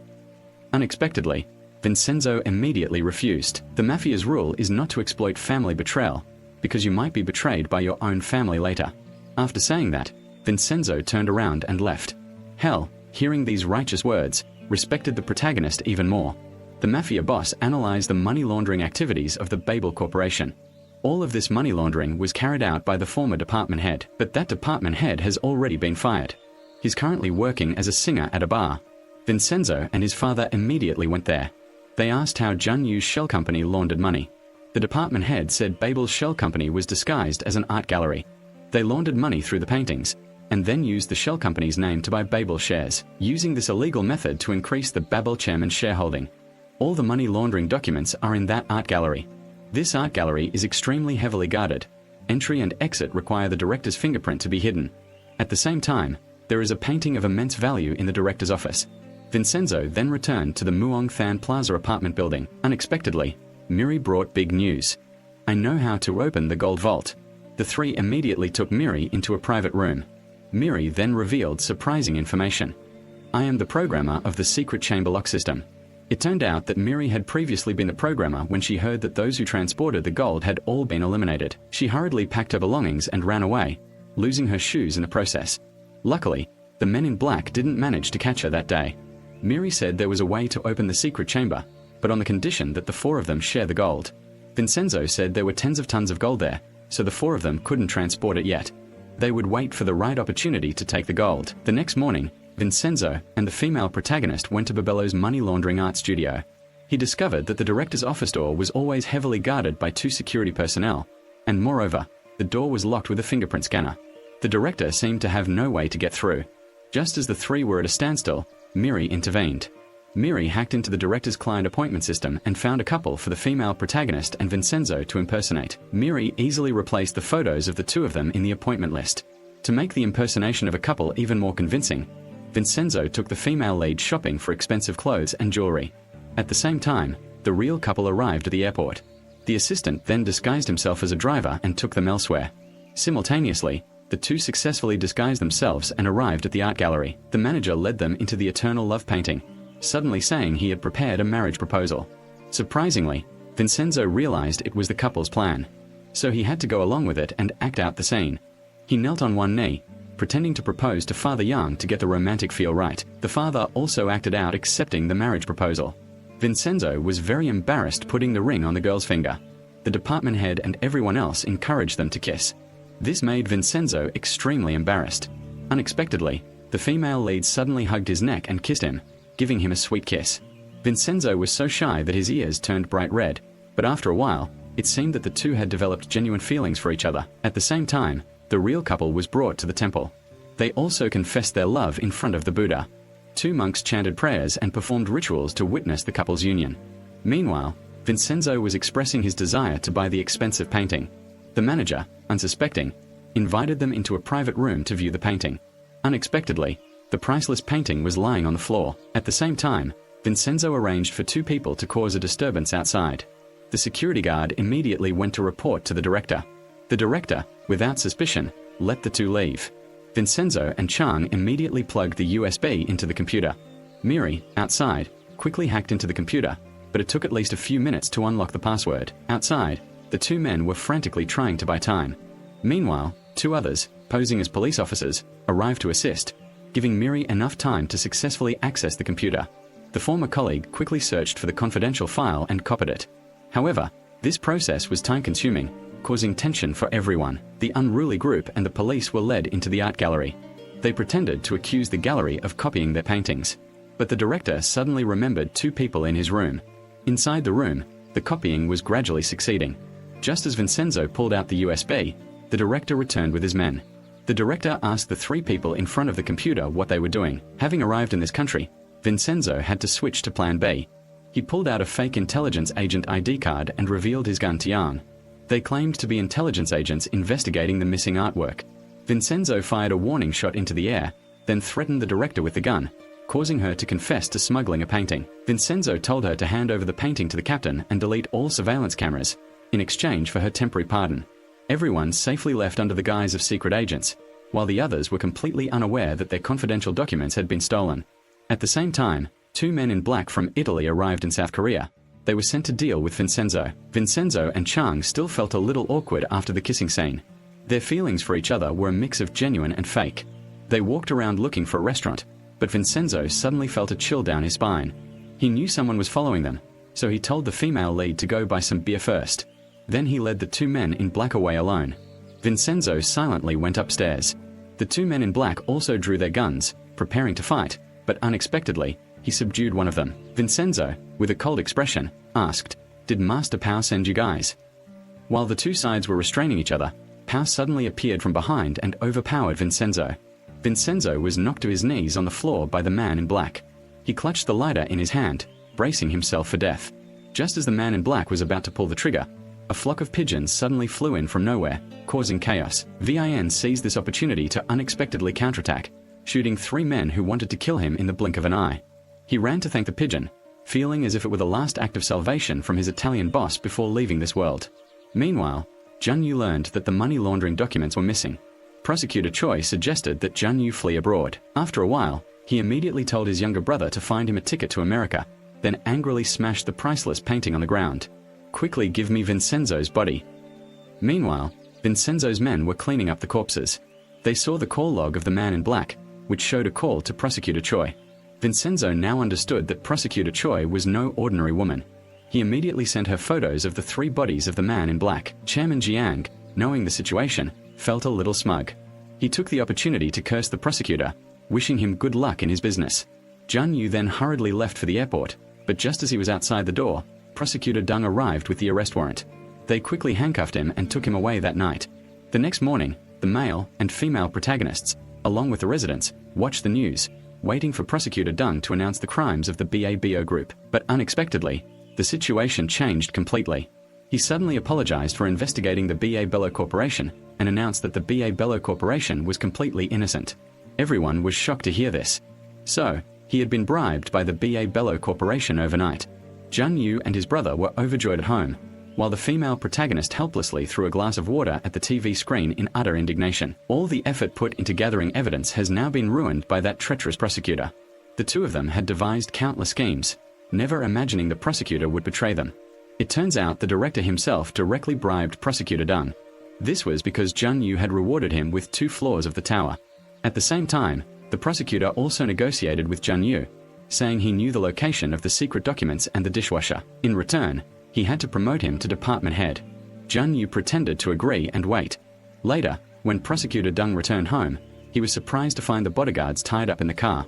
The 2 drivers were also suddenly knocked unconscious by the enemy's electric shock. He was terrified and rushed upstairs to check on his wife and children. It turned out Vincenzo had been there playing with them since the evening. The daughter also said he was very kind. The prosecutor immediately became terrified. He went outside to beg Vincenzo to forgive him for his betrayal. "I will do anything to repay you." Vincenzo said, "I won't stab you for now." After saying that, he yanked his tie and pulled him down. "When the time is right, I'll deal with you too." After saying that, Vincenzo brazenly left, leaving the prosecutor pale with fear. Returning to Jun Yu, he orders his younger brother to list BA electric vehicle stock on the US stock exchange tomorrow, driving the price sky high before secretly selling it all off. Meanwhile, his father buys a handbag and gives it to the male protagonist, telling him to give it to his mother. I know for sure that his mother is the nanny in the hospital. After receiving the bag, the nanny is extremely happy, completely unaware that Vincenzo is her long-lost son. She mentioned the retrial of her case. For many years she had suffered injustice and dared not sue Jun's father. But now that she's nearing the end of her life, she decided to give it a try. The 2 immediately agreed to help her sue the former chairman of Babel for sexually assaulting her. Back home, her father was furious to see Babel's stock soaring. Not only could they not bring down Babel, but now they have to watch it grow stronger and stronger. However, Vincenzo remained remarkably calm. He took out a USB drive and told his father that it contained the secret guillotine documents. It turned out Vincenzo had managed to retrieve them from the gold bar beforehand. The group then opened the document containing the crimes of all the officials and major corporations. Thanks to this, they would be able to control many officials. The important thing was to fight evil with evil. Prosecutor Choi also told Jun Yu that the confidential document was at Muong Fan Plaza. If he obtained it, all the major officials would have to kneel at his feet. Jun Yu happily said, "Then quickly demolish Muong Fan Plaza. Aren't the secret documents in the gold vault down there? I'll give you all the gold in the vault." At the same time, Hansel came to see the male and female protagonists. He tried to pull Vincenzo towards him again, saying, "I only want to stop my brother, don't implicate any more people. I promise to make sure B.A. Bell conducts his business transparently in the future." Vincenzo asked why he had sought them out. Hansel replied, "I think only you two can bring down my brother." Vincenzo said, "Answer these 3 economic questions and I'll cooperate." Unexpectedly, Hansel couldn't answer any of the questions the protagonist asked. Seeing this ignorance, he sent him away. Next time, remember to memorize your economics textbook before you come to cooperate. Meanwhile, Jun, while drinking, confided in the devilish prosecutor, Yuan Choi, asking her how to make Vincenzo extremely miserable. Prosecutor Yuan Choi said, "Then target Vincenzo's family." She promised to help Jun Yu get leverage over his family. On this side, after a night of reading confidential documents, the assistant summarized the events involving high-ranking officials, saying that the newspaper director was the one who stabbed his brother to seize the inheritance. That day, he invited his brother to go mountain climbing and then unexpectedly pushed him into a ravine, which was all recorded by a nearby camera and stored by the intelligence agency. The intelligence agency used this video to control him. The secret document also said that Director O was very superstitious, and that he listened to fortune tellers about everything in his life, big and small. Vincenzo's men immediately kidnapped the fortune teller, who was carrying a can of gasoline. At this moment, Vincenzo took a lighter and went to burn the newspaper. His brother was holding a can of gasoline, ready to pour it over him. The fortune teller, threatened, turned as pale as a painting with all the water squeezed out. He immediately agreed to do everything Vincenzo said. Afterwards, the residents of Muong Fan held a vote to choose a suitable person to replace him as a fortune teller. Surprisingly, when the votes were counted, everyone voted for Vincenzo. As a result, Vincenzo was successfully chosen to impersonate a fortune teller. The real fortune teller then met with the newspaper director and said that his psychic powers had run out and he could no longer tell fortunes. He introduced Vincenzo to Director O, who followed all of the fortune teller's instructions and went to the apartment building. Outside, residents lined up, pretending to be a large crowd of customers. Inside, the female protagonist and Vincenzo had already finished preparing their costumes. Vincenzo glanced at the newspaper director and said, "He's about to die." The director angrily accused Vincenzo of fraud and turned to leave. Suddenly, Vincenzo pretended to be possessed by his older brother. Father Yang simultaneously played along, directly calling him by his childhood name, then saying to him, "You're my older brother, how could I push you down the mountain and leave?" Hearing these words, he was so frightened that he slumped to the ground, completely believing him, at the sorcerer in front of him. When he regained his composure, he asked Vincenzo why he had to pay with his life. Chang, beside him, skillfully wielded a quill pen and wrote the word Babel on the paper. Vincenzo told him he had to sever ties with the Babel Corporation, or he would die a terrible death. At the same time, he wrote the number 5, meaning he only had 5 days left to live. Seeing this made him break out in a cold sweat. Later, the assistant read the documents and discovered another crime committed by Jun Yu, while in high school, had killed 4 of his classmates. Some were pushed down the stairs, others were killed with ropes. Even more terrifying is that Jun Yu collected the victims' watches, taking them back as trophies. The watchbox contained 6 watches, meaning 6 people had died directly at his hands. At 16, he was diagnosed with mental instability, but his father, the chairman, sent him abroad to study, and then used money to cover up all evidence. The newspaper director went home and published false information, causing Babur electric vehicle stock prices to plummet. Jun Yu was furious when he learned that the director hadn't listened to him, so he called and berated him. But the director was very firm and said, "I only publish the truth." The next day, the director came to see the male protagonist, who had only 4 days left to live, making him extremely frightened. "Why haven't I been able to break free from Babel's curse even after fighting against him? What else do I have to do?" Taking advantage of the situation, Vincenzo says that Chairman Babel is the one haunting him and that he must expose his crimes to seek the blessings of the vengeful spirits he killed. Then Vincenzo acts out a scene of being possessed by a spirit, pretending to be a vengeful spirit being tormented by evil spirits, begging Jun Yu not to torment her. At the same time, the female lead and her friend also danced in detail to make the performance more captivating. The director was terrified once again.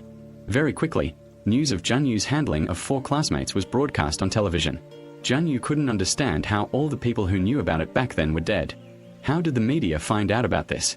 Prosecutor Choi suggested quickly monitoring the newspaper director. That night, the the director arrived at Muongthan Plaza and was photographed. Inside, the female protagonist wrote the word live, and the director knew he had overcome his bad luck and was overjoyed. He knelt down and sincerely thanked Vincenzo. The male protagonist also didn't expect that being a fortune teller would be so easy to make a living from. At the same time, Vincenzo's manager was in the underground parking garage.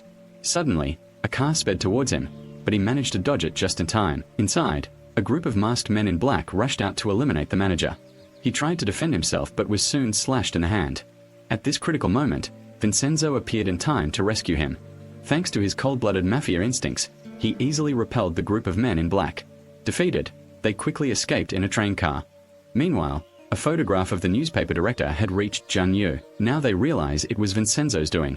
Meanwhile, the evil prosecutor Choi gives Jun Yu the protagonist's biography. She found out that Vincenzo was abandoned by his mother as a child, and that mother is hospitalized with cancer. Vincenzo occasionally interacts with his biological mother. Finally, Jun Yu discovers Vincenzo's weakness. At the same time, Vincenzo was walking in Muongthan Plaza. Seeing a man in black there, he chased him to the rooftop. Unexpectedly, he lost sight of him on the rooftop. Vincenzo, unaware of the trap, trembled. Behind him, someone was pushed from above. Vincenzo approached and discovered it was Director O. The joke that he only had 5 days to live has now come true. Immediately, police officers appeared from nowhere. They were all people who had been bribed beforehand. The police said they received a tip from the director accusing Vincenzo and had him brought here. Vincenzo knew they would kill him on the way, so he directly fought back against these unscrupulous police officers. He easily knocked down these 3 men and left. At the same time, the man in black ran down and bumped into the boss. The boss found him suspicious and wouldn't let him go. The man unexpectedly punched him, but it was a mistake. Vincenzo ran to his neighbor's car and was driven away. The man in black was still fighting with the boss. After a fight, luckily, some of the gang members arrived to help, and the group quickly apprehended the real culprit. The man in the black suit had several missed calls on his phone, indicating he had accomplices. The group then brought him to Vincenzo.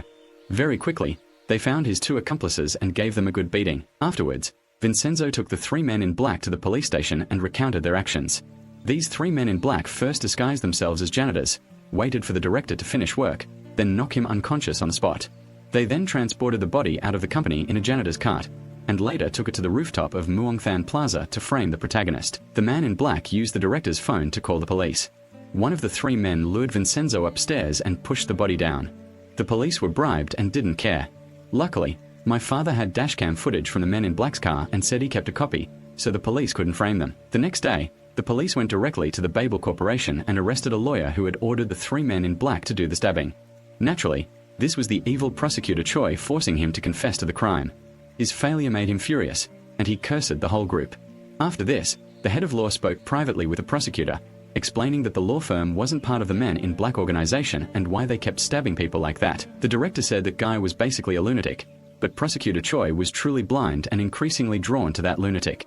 She stubbornly obeyed and even cursed at the director of law. Vincenzo and Chang took the nanny to a photo shoot today, and Dad intentionally had the whole family in the picture. Later, when they went for a walk, Dad deliberately left to give the mother and daughter some privacy. The nanny talked about the past, how she always regretted abandoning her son. If she could see him again, she would want to apologize to him. Vincenzo told her it wasn't too late. The child was surely waiting for her. Both of them had tears welling up in their eyes. But Vincenzo still didn't have the courage to call her mother. Jun Yu was thinking about the director publishing the story about dealing with his 4 classmates in the newspaper, and he was certain Vincenzo had that secret document. If so, they needed to deal with him quickly. Jun Yu stood in front of the Muongthan building, smiling mysteriously, then took a picture of the building with his phone. A little later, he sent someone to check the building's gas pipeline. While residents gathered at a restaurant to celebrate a pregnant couple, they were completely unaware of the danger lurking in their peaceful lives. The woman activated a remote control, instantly releasing gas from the restaurant. The main couple and the residents continued celebrating, oblivious to the clock ticking down. Suddenly, the fire department arrived, having received a fire alarm earlier than expected. Everyone went outside and found the air thick with gas. They quickly discovered the gas leak and found a countdown clock with only a dozen seconds left. Vincenzo quickly understood the situation and ran frantically to the window, throwing the clock out of the apartment building. The countdown clock immediately burst into flames. Residents were shocked to discover the plan to eliminate everyone in the area. The households were all somewhat frightened and confused. The brutality of the Babel Corporation was terrifying, but they didn't understand who had alerted the firefighters. The plan failed, and Junyu was extremely angry. He threw things straight at his dim-witted younger brother. Hansel, though in pain, clenched his fists to suppress his anger. Just then, the evil prosecutor Choi arrived. She had investigated and found out which hospital Vincenzo's mother was in. Junyu said she would destroy anything Vincenzo cherished. A little later, Hansel met the main male group. He deliberately exposed the wound on his forehead. "I saved you all, that's why I'm like this. So it was him who called the fire truck yesterday. If it weren't for me, you would all be dead." Hansel felt he owed him a life-saving favor. "Now Vincenzo has a reason to help me, right?" Seeing that this guy was sincere, he nodded in agreement. Vinzo tells his father that they can't live much longer like this, so they need to act first. The evil prosecutor Choi then seeks out a recently released convict, the very man who murdered the truck driver who ran over and killed his father. Prosecutor Choi gets him in her car to help her with an urgent task. Soon after, Junyu called Prosecutor Choi, ordering him to deal with the male protagonist's mother that night. Chairman Jiang used the pretext of bringing water to investigate, but Junyu didn't reveal a single word. That evening, the criminal disguised as a nurse went to the nanny's room. He brutally shot the nanny. Very quickly, the protagonist's mother's heart stopped beating. Vincenzo bought food for his mother and passed by the man in black without knowing anything. He only realized what had happened when he reached the hospital room door. The protagonist looked heartbroken at his mother lying dead on the hospital bed. Vincenzo felt incredibly empty inside. He walked to his mother's side, desperately knelt beside the bed, and blamed himself for not being able to protect her. Later, Vincenzo and the police reviewed the security camera footage and confirmed the culprit was a recently released convict who stabbed the security guard in the heart before killing Vincenzo's mother. Vincenzo immediately left to find the killer. The evil prosecutor Choi was overjoyed that his assassination mission had succeeded. Junyu happily danced and laughed gleefully with the woman. The intelligence agent quickly found the address of the man in black.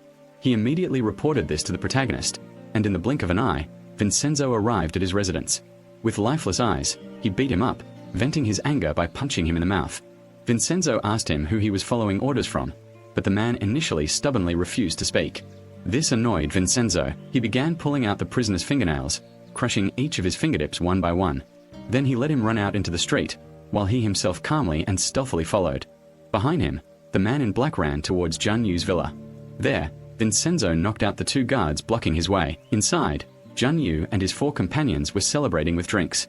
He announced that he had just dealt with Vincenzo's mother. His younger brother and the head of law were shocked and terrified. Outside, another group of bodyguards rushed out. But Vinzo, in a fit of rage, could no longer control his emotions. Each blow was incredibly cold, and dozens of bodyguards were quickly knocked out. Inside, the 4 people were still arguing when the chief lawyer criticized Prosecutor Choi for constantly handling one person after another. She was acting very arrogant because she was trusted and supported by the police. Suddenly, a criminal covered in red syrup burst in, startling her. Vinzo immediately shot him with a bullet. The 4 people in the room turned pale at the events unfolding before them. Vincenzo stepped forward, pointed his gun at the foul-mouthed woman, and fired shots throughout the room. He warned each of them, "I don't want the enemy who harmed my mother to get away with it so easily.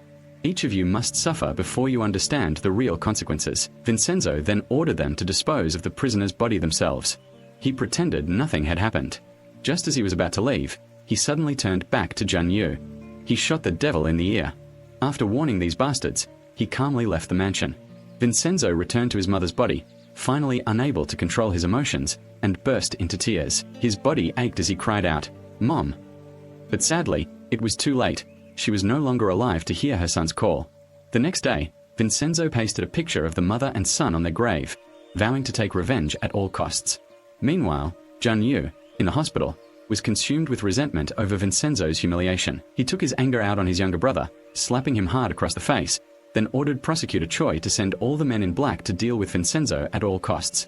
Prosecutor Choi refused and told him to wait a few days for the situation to stabilize before dealing with him. Junyu ordered that Vincenzo be captured alive.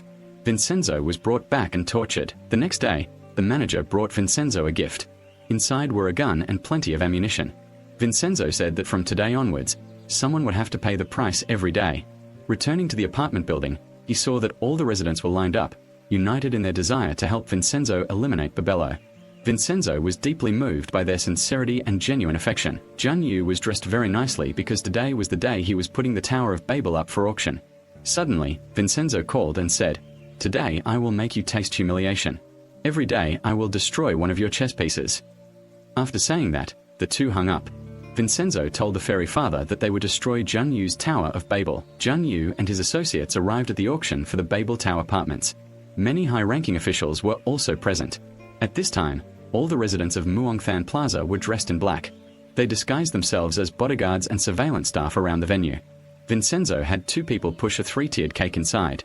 Very quickly, the apartment registration ceremony began. Zhang Yu stood up and introduced the high-ranking officials, including the provincial governor and the heads of various departments. Everyone was actively bidding on the floor they liked best because Zhang Yu was giving bribes to these officials. Each official offered the biggest incentives. If they received an apartment, they would be exempt from taxes and all permits would be waived for Barb Bello. While everyone was excitedly receiving their apartments, a mysterious figure suddenly entered and locked the door from the inside. He pushed a 5-tiered cake straight up to the center. Prosecutor Choi turned pale with fear upon seeing this man. The man opened his shirt, revealing a large number of bombs inside. He was the one Prosecutor Choi had hired to eliminate the female protagonist's father. At first, this guy pushed aside the cake, revealing it was full of bombs, and at the same time, a 10-minute countdown clock started. He threatened everyone to obey, otherwise the bombs would explode. The reason he did this was because this man had previously received orders from Vincenzo to expose the crimes of Prosecutor Choi in front of everyone. Anyway, it was just a fake bomb, so the crime wasn't serious. Vinzo promised to let him go abroad after this and not prosecute him for the previous incident involving the female protagonist's father. Back to the present, the man is threatening officials, forcing everyone to cut off all ties with Zhang Yu. But Zhang Yu says it might be a fake bomb. The man, wanting to prove it's a real bomb, says the model tower will explode in 5 seconds. He counted on his chest, terrifying everyone, but unexpectedly, after 5 seconds, the bomb on his body exploded, killing him instantly. Now everything is in chaos. It turns out Vincenzo was the one who detonated the bomb. After all, that guy was the one who harmed the female protagonist's father for money. That has become a psychological trauma for the female protagonist. She painfully recalled that he was also present at the scene that day. In this world, karma and retribution spare no one. Whether intentional or unintentional, everyone must suffer the consequences of their actions. At the scene, the officials were terrified, their pants bunched up, wanting to break down the door. At that moment, they all simultaneously received a message saying the bomb in the cake would blow up the entire room. Of course, Miri hacked into the system and sent the message. The next part of the message forced all officials to kneel on the floor and swallow the contracts they had signed for the three bello. The officials, terrified, scrambled to get their contracts, quickly knelt down, and swallowed them all. They swore they would never do business with the three bello again. Zhang Yu tried his best to stop them, but no one listened to him. Vincenzo watched from home, thoroughly enjoying himself. The spectacle of the destruction of the Basilica Tower was truly breathtaking. The clock was now ticking down to the final seconds. Vincenzo ordered the doors opened for the officials to leave. Everyone tried to run out before the bomb exploded. Only Zhang Yu and 3 others who hadn't managed to escape were left. But when time ran out, the bomb only sprayed a pile of water. This left Zhang Yu helpless, though he didn't feel happy about it. The plan succeeded partly thanks to Hansel's help. The two then played a game of hockey together, and the atmosphere seemed harmonious and pleasant. Hansel even began to consider Vincenzo his idol. The next day, Vincenzo, along with the residents, declared the start of a second war. They used the video from the previous day to threaten high-ranking officials, demanding that they withdraw the construction approval documents. They also ordered increased security around the apartment complex. The officials present that day naturally complied. Meanwhile, Zhang Yu had received documents from higher authorities. That was the request to review the construction permit for the Babello Tower. Zhang Yu was extremely worried at this point, so he started playing the emotional card with his younger brother. Zhang Yu said that before their mother passed away, she had instructed him to take good care of his brother. Seeing that his brother seemed moved, Zhang Yu took the opportunity to hand over some of Babello's subsidiary companies to Hansel. The younger brother, overjoyed, thanked Run. At the same time, the legal director met with the presidential candidate and revealed that Vincenzo was hiding the secret guillotine document in the gold vault. Naturally, it also contained numerous charges against the presidential candidate, so he was very worried and wanted to obtain this secret document. Seeing this, the legal director quickly knelt down and swore allegiance to the presidential candidate. Scene shifts. Zhang Yu has gathered the high-ranking officials from the other day. He reassures them that the Tower of Babel will be completed on schedule and offers them a large amount of gold as a bribe. The officials' eyes light up at the sight of the gold, including the director of the intelligence agency. Later, the director of intelligence meets Vincenzo. It turns out he and Vincenzo are on the same side. Previously, the secret agent reported to the director about confidential documents. If the director had this guillotine document, he could be promoted to a higher rank. So the intelligence director pretended to cooperate with Jun Yu that day to follow him to his private residence and where other officials were receiving bribes. He used a hidden camera in his watch to record all this evidence, and they would use this video when needed. At this point, the manager also returned to help everyone.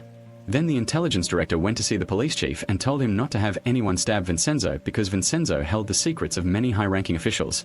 These confidential documents would automatically be leaked online if he died, and then there would likely be chaos in the underworld. The police chief, upon hearing this, immediately went to see Jun Yu and demanded that Jun Yu not harm Vincenzo. Jun Yu was immediately displeased and showed contempt for the police chief. Unexpectedly, the chief said that he could arrest the person who had personally harmed his own father whenever he wanted. Hearing this, everyone was shocked. The director promoted the legal director to head of the office, and at the same time ordered Jun Yu to resign so that his younger brother could temporarily take over the corporation. Hearing this, Jun Yu's face contorted, but he didn't dare to object. After that incident, the legal director and Hansel went out to celebrate.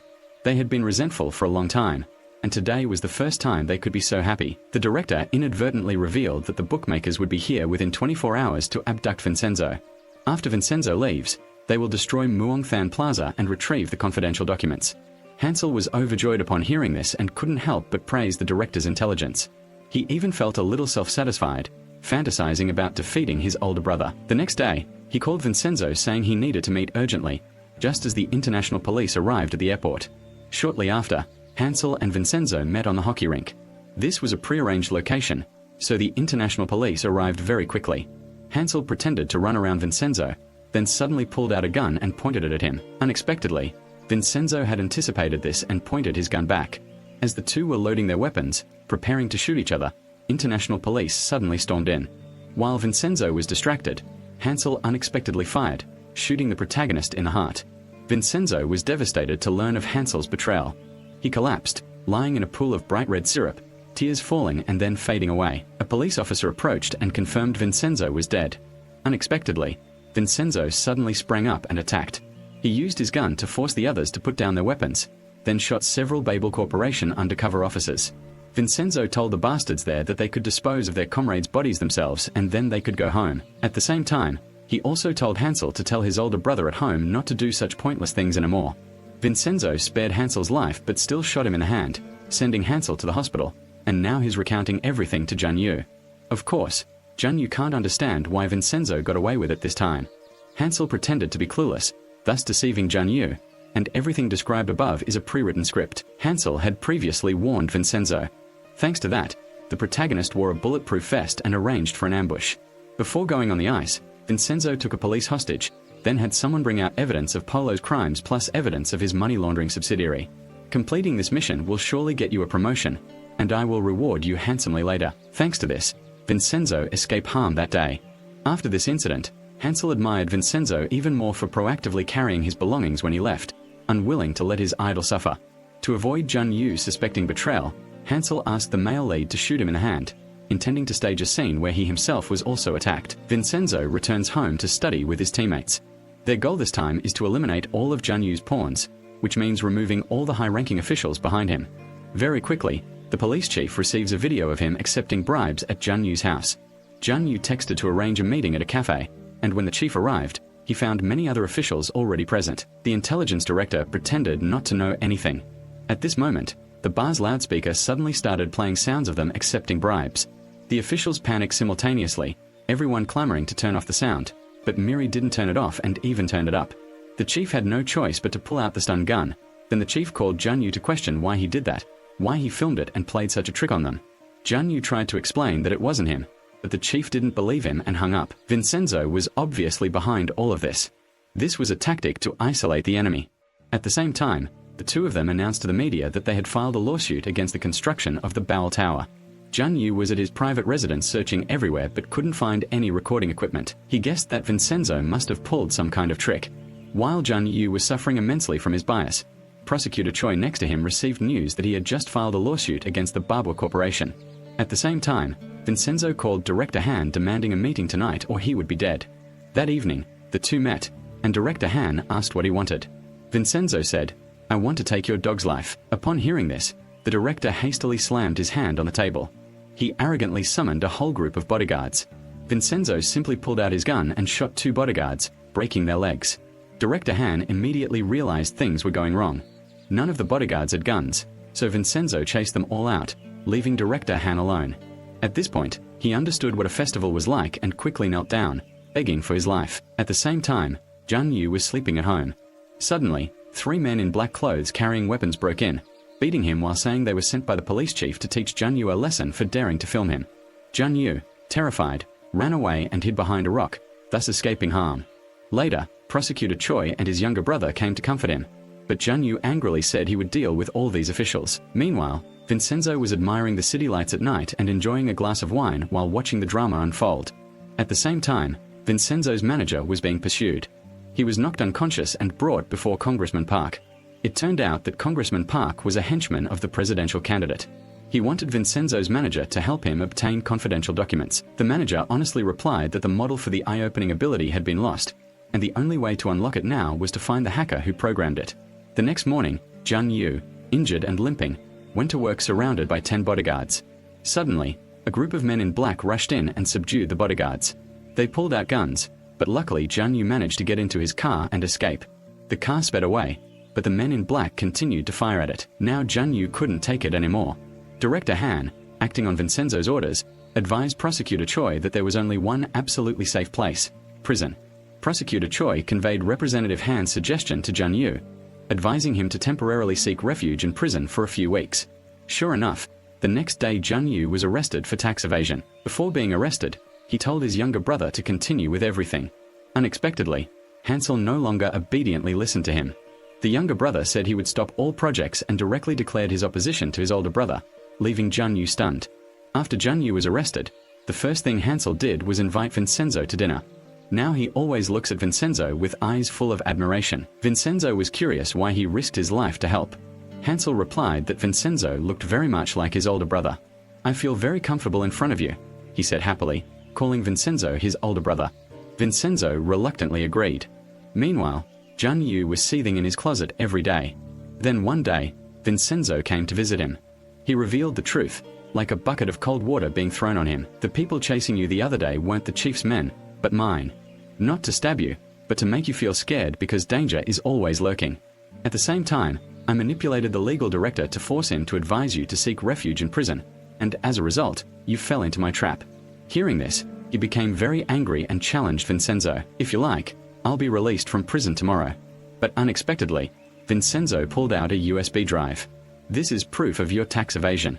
With this evidence, you'll be in prison for at least another month."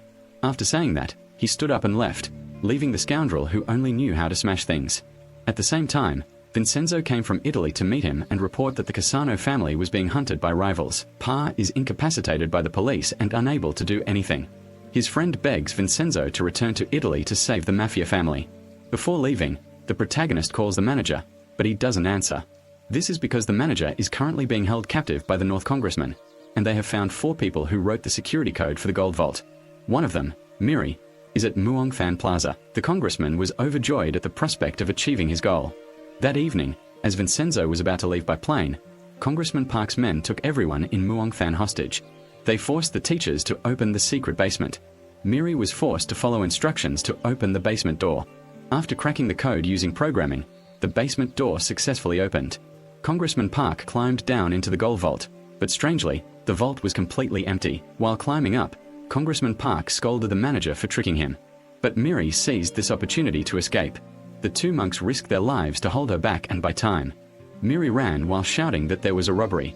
Chang and the manager ran out just in time, at which point Congressman Park's men in black arrived. The men in black rushed forward to attack, but suddenly someone unexpectedly appeared and broke the man's wrist. At the most critical moments, Vincenzo always appeared just in time, easily throwing him out the window. Xie Yang asked why he hadn't left yet, and Vincenzo replied that he had booked tickets with his best friend Chovy, but he was busy serving in the army, so they both missed their flight. The thugs, unlike the high-form gangs who beat each other with sticks, attacked relentlessly. Vincenzo had to fight 100 people alone. Although he initially had the advantage, human strength is depleted as the fight drags on. Vincenzo was quickly severely injured by them. Just when things were critical, the villagers rushed to the scene. Everyone joins forces to fight them. The uncle used to be a lightning-fast wrestler. The guy in the hat is a professional wrestler. The sister, unexpectedly, is a weightlifter. It turns out that the residents of Muongthan Plaza are all anonymous martial arts masters. The high school student also joins in with the gangster guy and the chef. In addition, there was the secret intelligence agent. Together, they worked together to completely defeat the plainclothes police. Vincenzo stepped forward. Congressman North, seeing this, greatly respected Vincenzo and wanted to cooperate, but the female protagonist struck him with a stick, knocking him unconscious. After that incident, the residents gathered to celebrate. The manager asked, "Where exactly did the gold go?"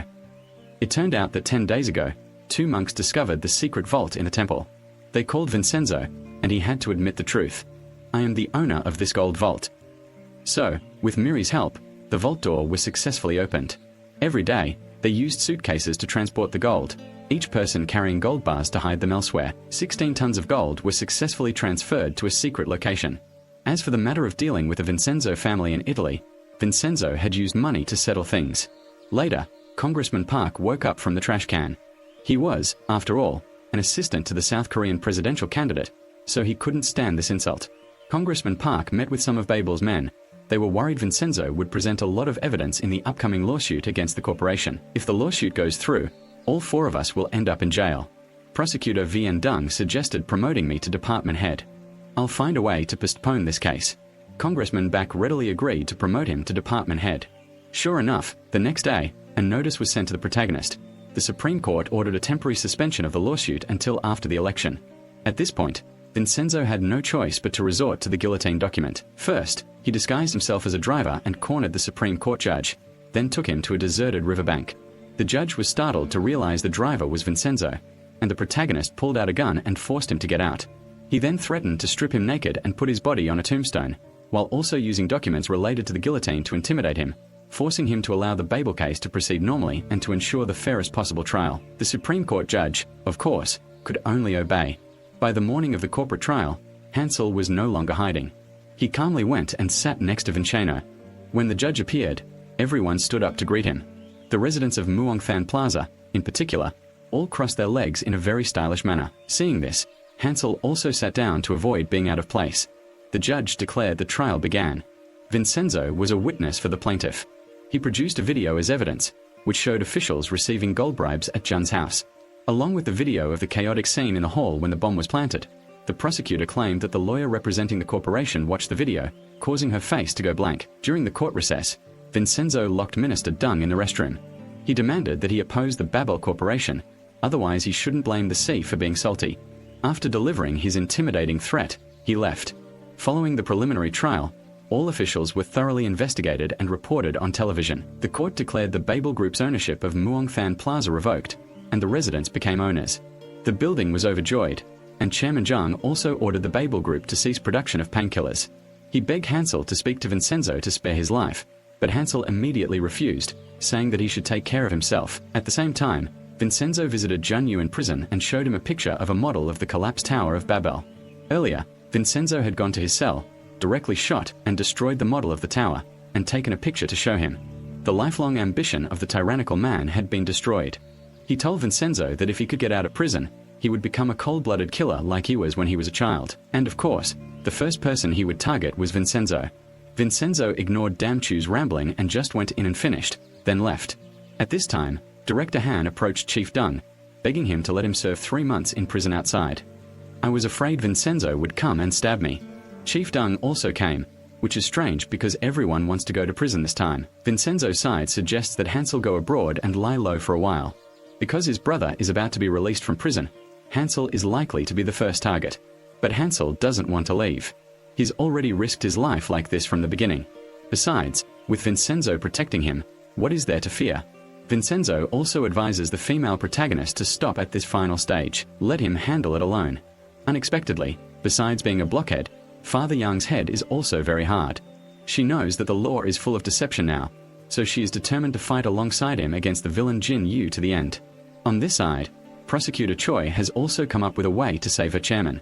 She accepts all the blame and goes to prison in his place. That very night, she and her company poured all their efforts into fabricating evidence, which they then presented to the congressman. At the same time, Chief Dung was celebrating the release of all the high-ranking officials. He still refused to listen and deliberately opposed Vincenzo. As he left the party to smoke in the lobby, Vincenzo unexpectedly appeared there. With just one hand, he grabbed the traitor tightly, knocking him unconscious. When he woke up, he found himself on the rooftop of the Vincenzo building. Vincenzo had been too merciful, giving this man too many chances, and he hadn't listened.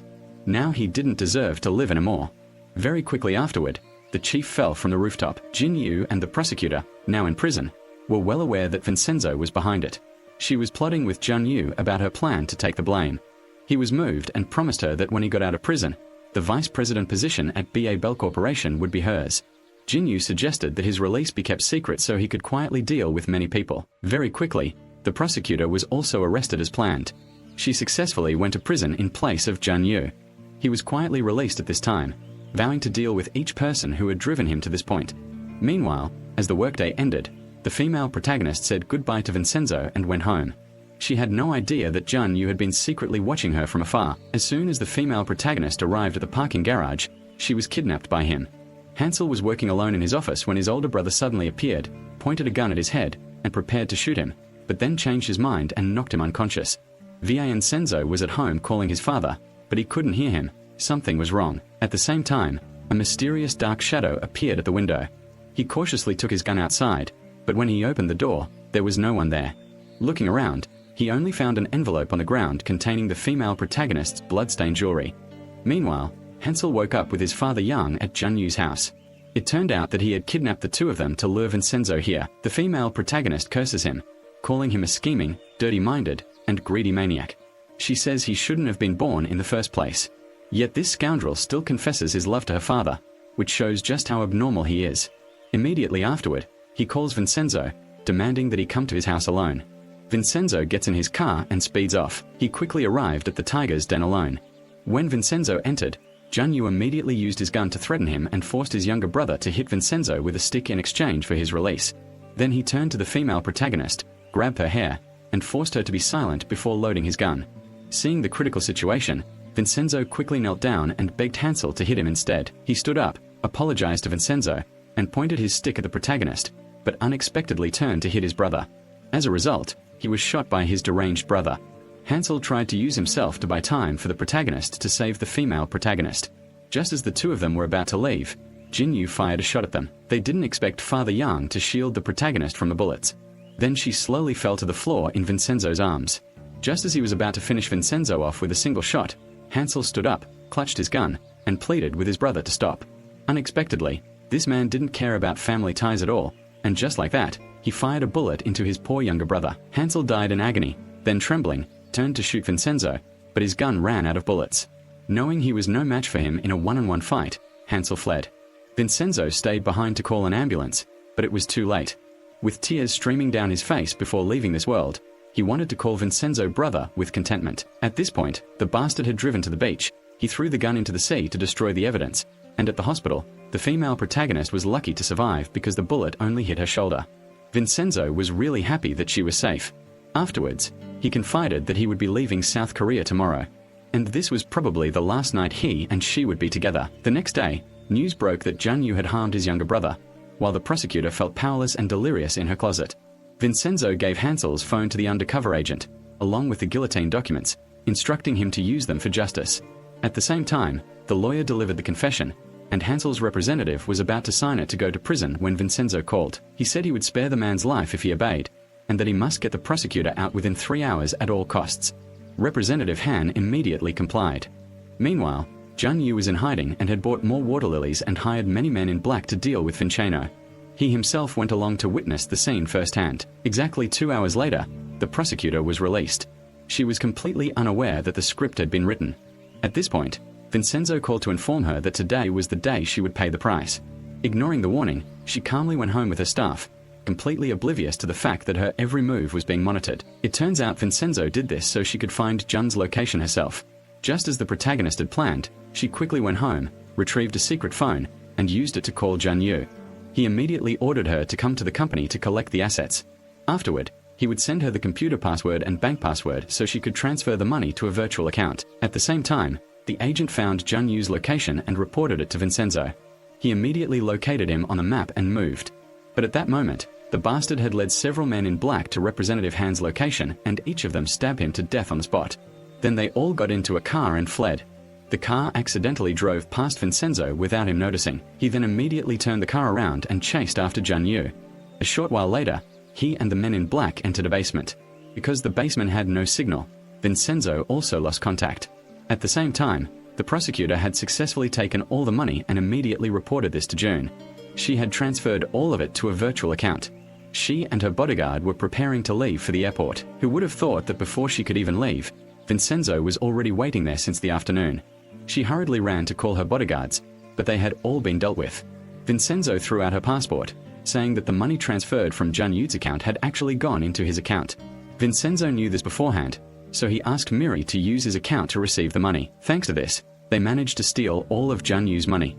Meanwhile, the police received a report from the prosecutor that she had been kidnapped. They immediately issued a warrant for Vincenzo's arrest. She had been taken to a deserted cellar, her feet stuck to the wooden floor, looking utterly miserable. Under Vincenzo's questioning, she confessed that she had helped Jun Yu eliminate over 60 people. Vincenzo, hearing this, didn't want to waste any more words on the villain. He immediately turned on the gasoline and sprayed it on her. She begged to be let go by throwing a copper coin. But Vincenzo silently lit a match and threw it to the ground, declaring that her evil deeds deserved such punishment. Immediately afterward, the secret agent reported Jun Yu's location to the protagonist. At the same time, the residents of the apartment building also set out to help. He was now at the dock. Before he could escape abroad, four people from the apartment complex arrived. The two sides immediately engaged in close combat. The people from the apartment complex, all skilled fighters, successively used their martial arts to subdue each enemy. The man wearing the hat rushed in and locked in a chokehold, but he was stabbed in the thigh with a hot weapon and then finished off with a stab to the chest. Then he pulled out a gun and pointed it at the other three. Luckily, Senzo came and shot him in the leg, drowning him. He tried to grab the gun but was shot again. The old man then rushed forward and kicked him to vent his anger. The man in the hat had lost too much syrup by now. Before he died, his only wish was for Vincenzo to be the godfather of his child. But luckily, the boss had brought a first aid kit and provided timely first aid to him at the crucial moment. Just then, the police arrived. Vincenzo immediately dragged Jun Yu into his car and quickly left the scene. Unfortunately, the police car was right behind them, but thanks to the people in the apartment building, they were quickly stopped. Under the pretext that someone needed to take him to the hospital immediately, Vincenzo easily brought Jun Yu to his grave. He woke up tied up in a chair. Vincenzo, with a lighter and an electric drill placed in front of him, trembled. Vincenzo said this was a trick of the Russian mafia called the Spears of Atonement. Vinzo activated the pedal, causing the drill bit to slowly advance towards the beast's body before stopping. He continued, "From now on, the drill bit will advance 1 millimeter every 10 minutes, and it will torment you like this all night. And perhaps by noon tomorrow, perhaps then you'll be dead." Jun Yu, terrified, begged for it to be dealt with sooner, but Vincenzo truly couldn't forgive this bastard. He emotionlessly pressed the automatic switch in front of him and removed the man's watch, just as the man had done to his victim. He coldly left, abandoning Jun Yu to his desperate screams. The electric drill slowly drilled into his chest. In this way, Jun Yu slowly endured his suffering until his death. When it was over, Vincenzo wanted to call the female protagonist, but after thinking for a while, he lacked the courage and hung up. Perhaps fearing that his call would cause her trouble, he hurried to where the two secret agents were waiting. He handed him the car and passport he had prepared, and said the plane would depart in just 30 minutes. Vincenzo hurried away, but before he could leave, the female protagonist unexpectedly appeared. Ignoring her pain, she wanted to see Vincenzo one last time before he left. The two embraced affectionately, reluctant to say goodbye, but the parting had to happen. The following afternoon, Jun Yu slowly lost his life. With his last breath, he looked at the crow that had been waiting for him. It had been waiting for him to devour this wicked demon. A year later, the Babel Corporation was confiscated by the state. This was the end of an empire full of sin. The nanny's case is reopened, and Vincenzo's mother is exonerated after her death. Later, the female protagonist receives a postcard from Vincenzo along with a ticket to Italy for a diplomatic visit between the two countries. Overjoyed, she immediately gets dressed and flies to the Korean embassy in Italy. At this time, a man approaches her from behind. It is the charming man she secretly loves. Vincenzo is currently the head of the Casino family. He used some gold bars to buy an island. The rest was hidden in the female protagonist's house and given to all the residents of Muongthan Plaza. As they were about to part ways, he proactively kissed her. Vincenzo also promised to meet once a year at the embassy. Finally, Vincenzo had to leave with his diplomatic delegation, and so they parted ways without a word, a love that was difficult to express. But perhaps now, given Vincenzo's circumstances, he needs to work hard not only to help those he loves but also to help many unfortunate lives around the world. Okay, The film ends here. Please take 3 seconds to subscribe to our channel to support us. Thank you for watching our channel. See you.